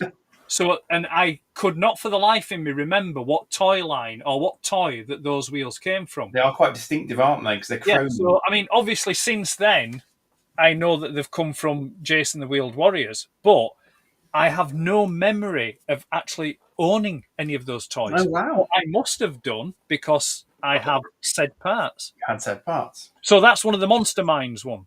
Yes. No Which idea is- which one. There's one of the generic ones. It's not Sawboss Yeah, or anything, well, but you know. Did you They know have one that? left. Did you know that the toys had really no relevance to the cartoon? Apparently not. No, the cartoon storyline and stuff was very, very Yeah. broken away from the toys Mm. thing. Yeah. So yeah. That's good. And I also got a little kaiju. I got a little kaiju. A little knife head kaiju there. From Pacific Rim, for those not familiar with who he is. Yeah, you have to be specific about that. Yep, so he was in the first Pacific Pacific Rim, and he was the first kaiju to start causing serious problems for the Jaegers, particularly Gypsy. Don't it have a particular name? That one. Knifehead. That's right. He's Knifehead. He's got a sharp, pointy, knifey head. Pointy, stabby kind of thing. Pointy, yes. So he's got a bit of articulation going on. He has elbows and all sorts. So there you go. But he's cool. He was loose. So I picked Is that like markings on him, or is it supposed to represent his blood, like bleeding and things? No, I think it's just markings because it's quite uniform all the way around, Right. especially on his back there. Yeah. So I think it's just a kind of general sort of patterning thing to make it more interesting. I mean, he's got knees as well, actually. But he's quite clever because his tail acts as a counterbalance, so he can just sort of sit back on that, which I think is quite sensible of them to have done it in that fashion. So yeah, Very, very sensible. very, very sensible. Yeah, so those are the two I had with me. But yeah, it was definitely. I mean, I was hoping I'd catch one of the Jace items because you see them so incredibly rarely, in real life sort of thing, rather than outside of eBay. So I was quite happy to get him. And they are very shiny. They're very, very chromy. So is that the only one you've got, or do you have others? That is the first and only one that I have found to date. I have seen them before, briefly in Leicester, but that is the only. Now watch where that camera is going. Oh, that's not going to work, is it? Oh, hang on. I don't know, but I'm loving the reverberation. Reverberation. Pigs in space. Yeah. It's the main event. Oh, there we go. If I mute it, that works. Okay. That'll work, yeah. Uh-oh. This could go horribly wrong. It could do. I thought it was that scene from Blade. Then. Nah, it's not going to work, isn't that? Tonight, inside Garrett's nasal cavity. You know, you guys can see it, but the audience don't know what I'm talking about. I just tried using my phone, for the benefit of the audience, I just tried using my phone as a handy cam so I can show what's out in front of me, because I don't want to have to pick everything up to show you. And it didn't work. So I won't be doing it. Maybe doing it. Let's see. What's the chat saying? Richard, he's only bought films recently. Still not seen White yet. That's no White yet. It's probably a good thing. Yeah. Andy, Maybe slush white by the time you see it. Still have Knife Head boxed. Nice. Joe's picked up a new Gundam. Megatron, I have one question. Does anybody know where we will be at TFCon? Been watching some from abroad. I want to go broke and buy every single Transformer I see. Yeah, I wouldn't go there if money's an issue for you, I suspect. Dave's picked up a McFarlane DC Direct Silver Age Dr. Fate figure. He unboxed it last night after a long day of work. It's a nice figure, and we'll share photos at some point. No diecast then. I haven't started mine yet. Dave's had a bit of an influence on me this week. Yeah. Need Star Wars diecast, Phil. I've got some Star Wars diecast to show, actually. I can always run and get some, but... Yeah, what do I do? Do I show all this? Show us some highlights. Some highlights. Just pick one. Pick one. Right, okay, well...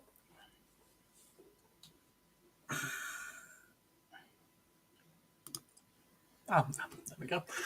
Obviously, a week can't go by without a new Godzilla acquisition. And yes, I already have one of these in a different colour. Of course. But I have been trying to get Cherry Blossom Godzilla pieces for God knows how long, and they always sell out just like that. And they go for stupid money on the aftermarket. So when this one went up, I was like, go on then. I'll have it. It's not my favourite in Cherry Blossom, but at least I've now got a Cherry Blossom in the collection. And it glows in the dark, so... Of course it does. Yeah. Perfect for me. I actually had a Facebook purchase last week. And seeing as they've been mentioned a few times tonight, I got some Rock Lords. I got two. Can I remember how to transform them? Yeah. And I do love me some Rock Lords. Particularly the two that I've got. It's the kind of Transformer that your grandma would buy you. Oh, he likes Transformers. Yeah. Well, strangely enough, the one that I had as a kid, it was my grandma that bought it. So there we are. We've got Nugget. He's not complete. He doesn't have his gun. And neither does my personal favourite, the one that I had as a kid, Slimestone. It does have a little bit of wear to the chrome. But it's not bad.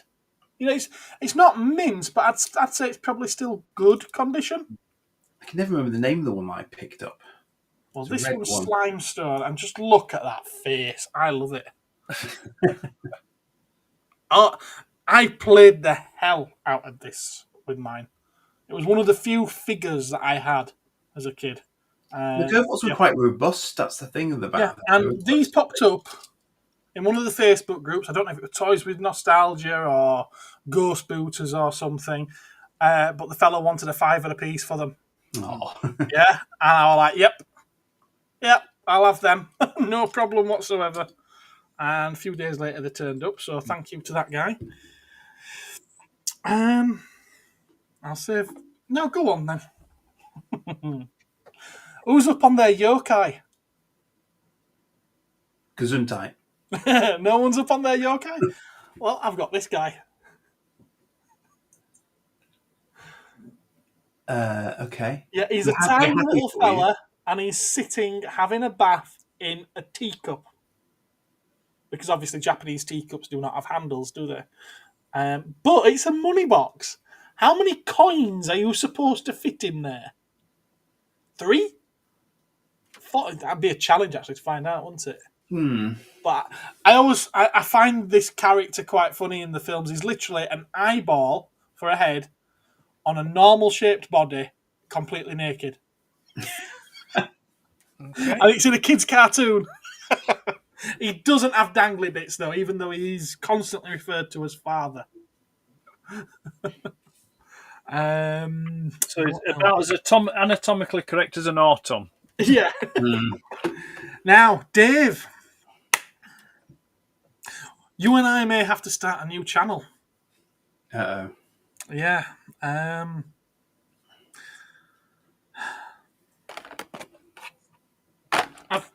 taken to buying toy cars. Uh-oh.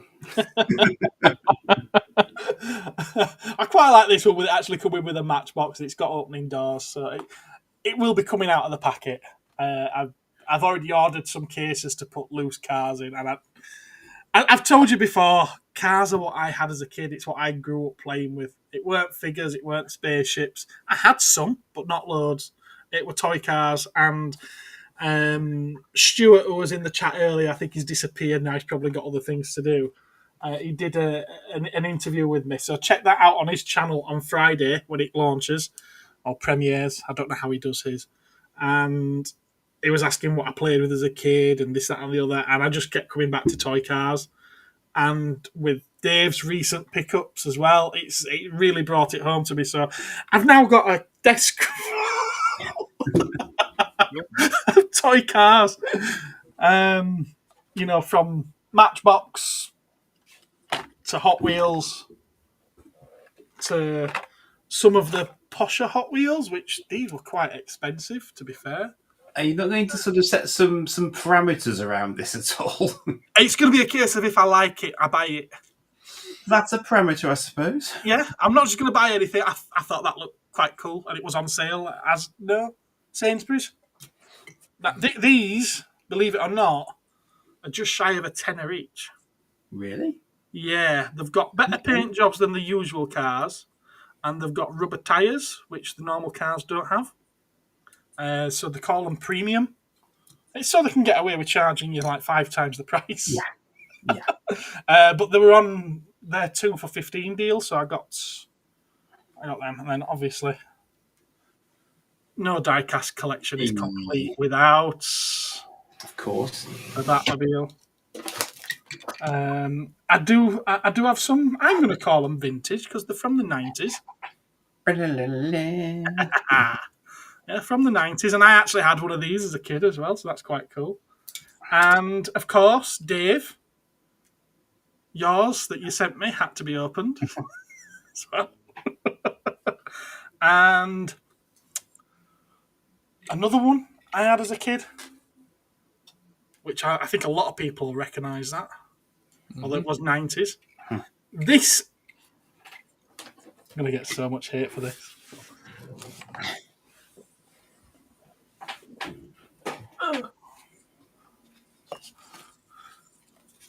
These 3, what I'm showing now, were sealed on the card. Oh. Yeah. Uh-oh. 1991. And one of them was 91 and 2 of them was 1990. There's that guy. Nice roller. Yeah. Actually, I think that was a Merc. Is it Merc? No, it's not a Merc. Is it Oh, Ben? no, it's a Rolls Royce, yeah. Yeah. I thought I'd sold the Rolls Royce. And this one. Love those neon colours. Very 90s. Very 90s. Yeah, I'm not going to take up the entire evening showing off toy cars, but obviously another Batmobile. A tuned one. Cute. And I did promise Martin, didn't I? Hey. And then there's those. They're a bit bigger. Yeah, yes. Yeah. That Jazz is gorgeous. I think I've got the Prime. Yeah. I know you got it from me. I know. So yeah. Exactly. That's what I said. I think I've got that Prime. So yeah, weird change of focus for me. Yeah. Yeah, very weird change of focus. But I'm liking it. I'm liking it. What's people saying? I accept the blame for this.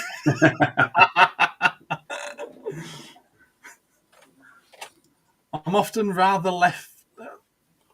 left rather bemused by Gareth's pickups. Why, is that because of this? Eyeball in cup. Yes. Yeah. Jumpy's been buying lots of model kits. Cool. Are you doing lots of rum live streams, Jumpy? Rum gets all sorts. I love the way. I think Mario's referring to this. Yes. I know something that Mario's waiting for in the post. I haven't got any majorette yet, but they will be coming to the collection. Definitely. I like some of the green light small cars, says Martin. He's after a Starsky and Hutch. Oh, well, I might be able to help you with that one, because guess what arrived today? Dave's loving it. So, yeah, anyway, Dave, if you want to start up another channel with me, we need one other person to make it a really good thing. And I'm thinking Toy Gear. Favourite Matchbox car was the American stock car with Pepsi logos. I had that. Yes. White with yellow on it and then the Pepsi logos. Yeah. Yes. Martin's got 2 of these. Also a very rare MP11D ratchet, as Robert's picked up. Which is that? 11D. What's the D? Don't know. No? Is it the one that's in the G1 colours? Can't imagine so with Robert. He's very, very into his Bay Farmers. Okay. I know he's recently got the Dark of the Moon one. I know that they did one of the Bay Farmers ratchets in the G1 colours, but I don't no idea. I know, yeah, I can say, yeah, Dark of the Moon ratchet, yes. Yeah. Telling me news I already. Is it like a funny green colour or something? Yes, it's like a neon green. Yeah. Okay, so that's, well, I could show you a couple more if you like. Thundercats. Yay. Oh, Battle Tank. Yeah. And they will be coming off the card as well with these. Dun dun dun. Hot Wheels. Sharky Land Shark. Okay, yeah, Land Shark figures. Say what you see, say what you see. See what you see? Yeah. There we are. Okay, so... Oh, you used to collect the Disney cat. Yeah, I went through a phase of collecting them as well. I got a Mickey Mouse one. Oh, did you enjoy it, Josh? Hello. You got a Mickey Mouse one? No, I think he means the Disney, the Pixar film, Cars. Oh, right. All of the models from that. I went through a phase collecting loads of them as well. Right. I did have Frank the Combine Harvester, which is very rare. Yeah, very, very rare. Mm. Right, we've gone past our 2 hours. Yeah. Unless there's anything else. I just have one thing. Go on then. Oh, you have got something. You said no, you didn't have anything. No, I don't have anything, but I've just one more thing. Oh. Bye, everyone, he says. Who to? Happy birthday. To the ZX Spectrum. On this day in 1982, 23rd of April 1982, the ZX Spectrum was released upon the world. So it's 43rd birthday. So yes, happy birthday. Thank you, Uncle Clive. You've been waiting 2 hours to pull that gag off. You realise that, don't you? That's mad. Well, the thing is, right, and this is not a word of a lie, yeah? I've done an Instagram post, yeah? And I specifically haven't posted it because I knew if I did, Gareth would spoil it. So now I've done this, I'm going to post the image on my Instagram. Because if I'd have posted it this morning, at some point through this stream, Gareth would have gone, "Oh, it's Spectrum's birthday today." So there we go. Wise beyond my years. Actually, no, I'm probably wise for my years. Yeah. So there you go. So yes, 43 years old and not looking a day over 50. But no, I don't have any pickups. I am awaiting a couple of bits, but they've not arrived yet, I'm afraid. So maybe well, hopefully they will be here for the next one we do in 2 weeks' time. So.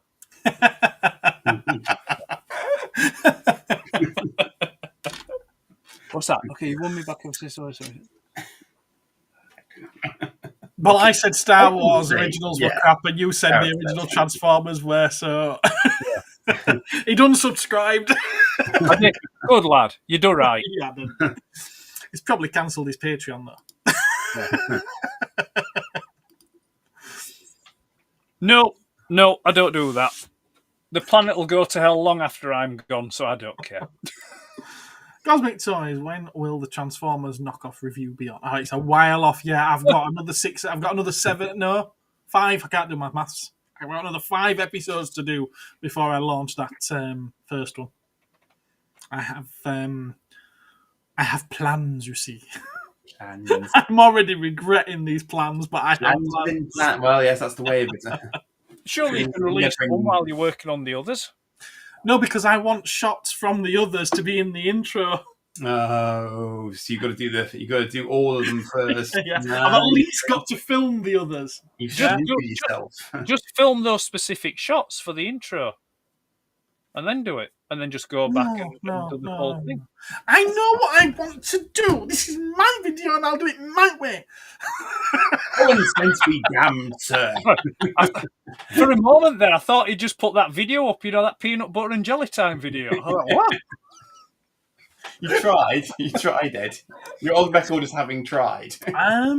No, I haven't, Richard. You know, I cannot believe nobody even asked about it at the NEC. It obviously was hidden behind everything else, but... Jeeg? What's Jeeg? Jeeg. Some sort of anime robot, I believe. That guy there.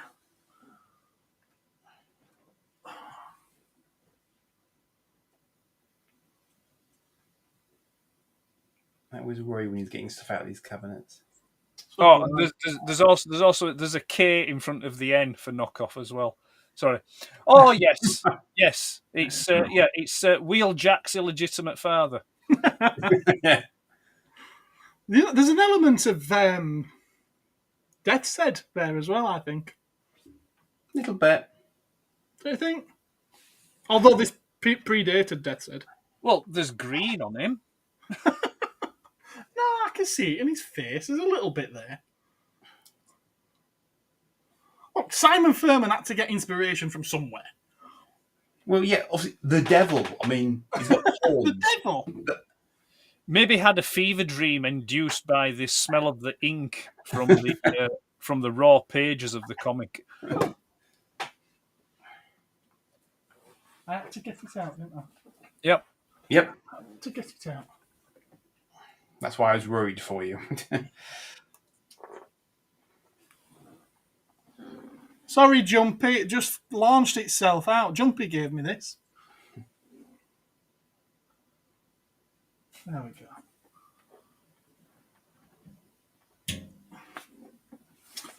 You know, I'll wake up tomorrow morning and all that will be on the floor. Shouldn't say that.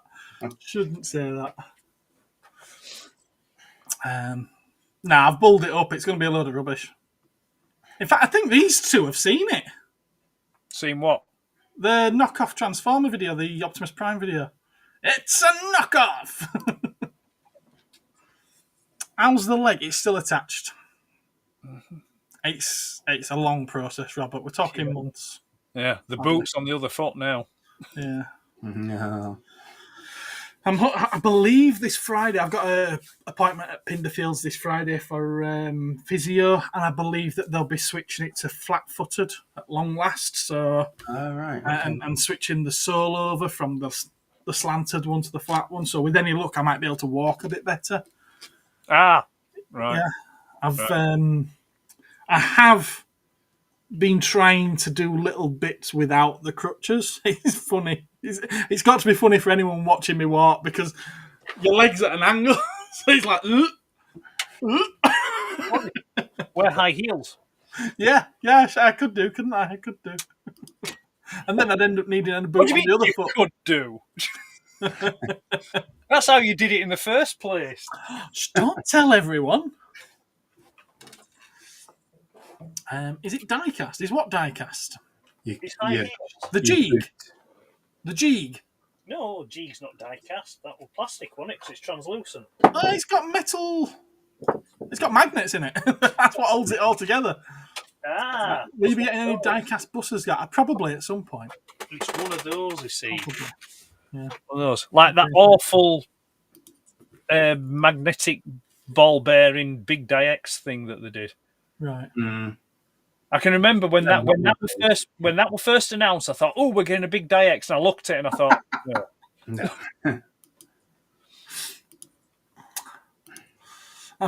I'm a size 11, you know. I dare say if Char's feet are a size 11, you probably wouldn't be with her or him.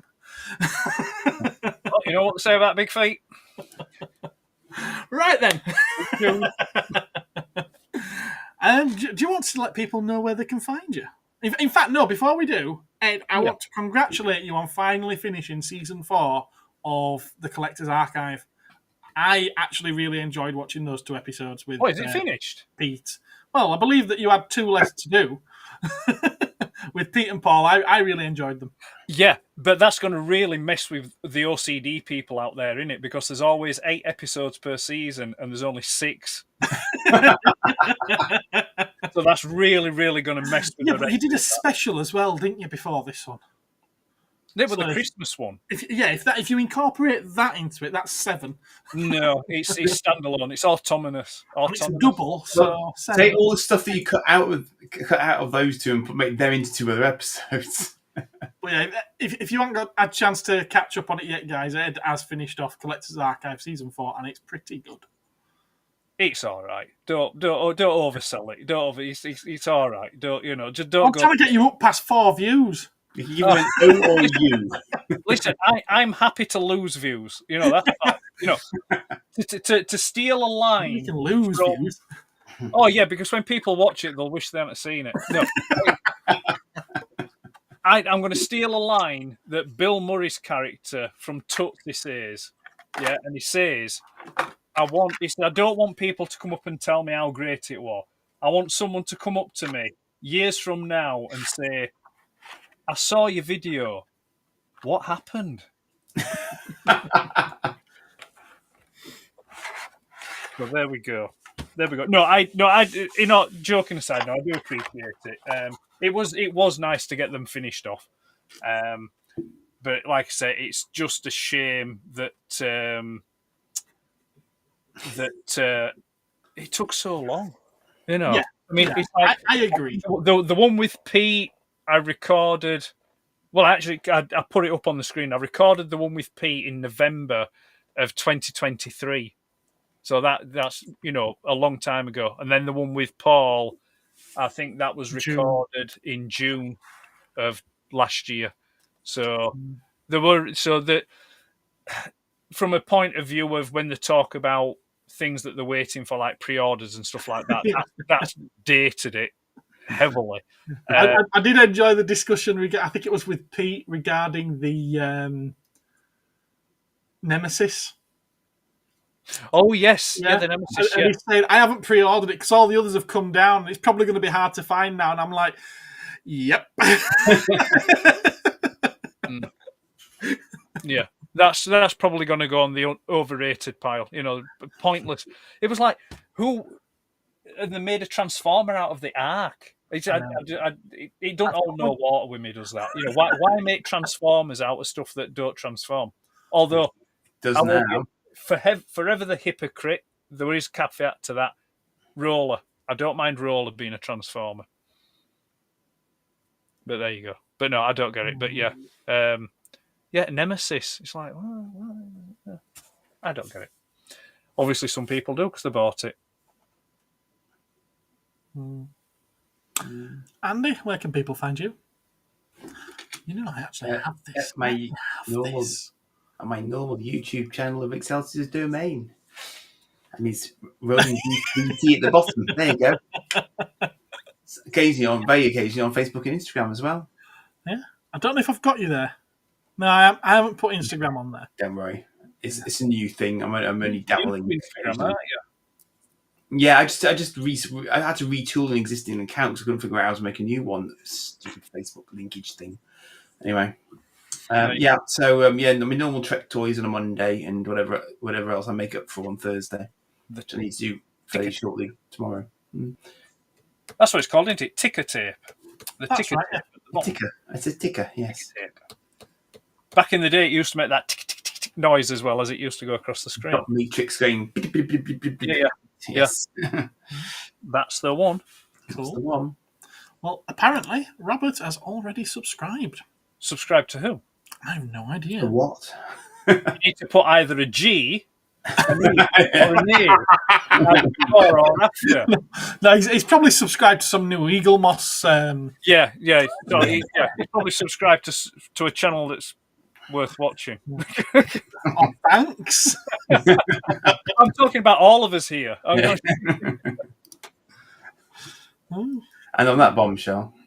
Yeah. Well, you'll find me on this channel. Really? Yeah, believe it or not. Remember to check out Stuart's the Universal Toy Collectors channel on Friday for his interview with me, if you really want to know a bit more about me. It's actually very similar to the Collector's Archive. What is He's up to nearly 100 episodes now, so good on him. Who's that?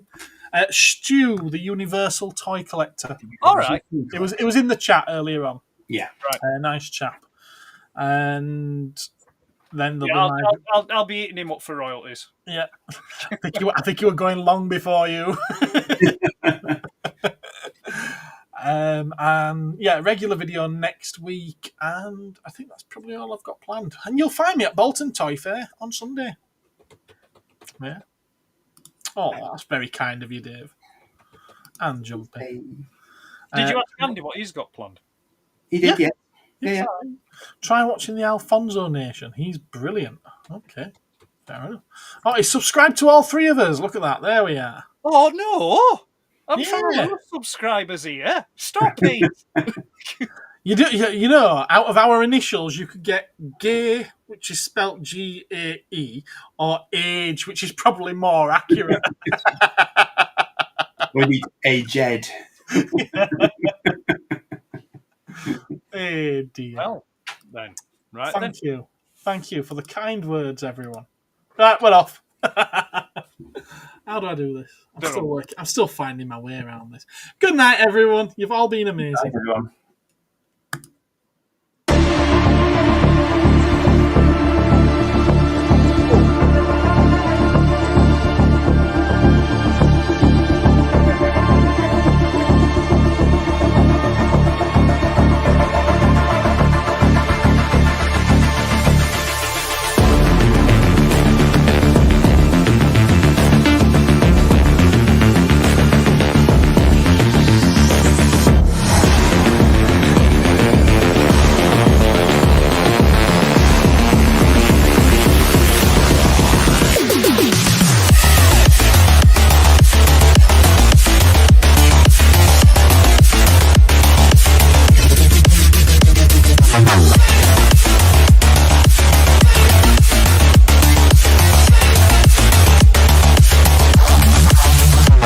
You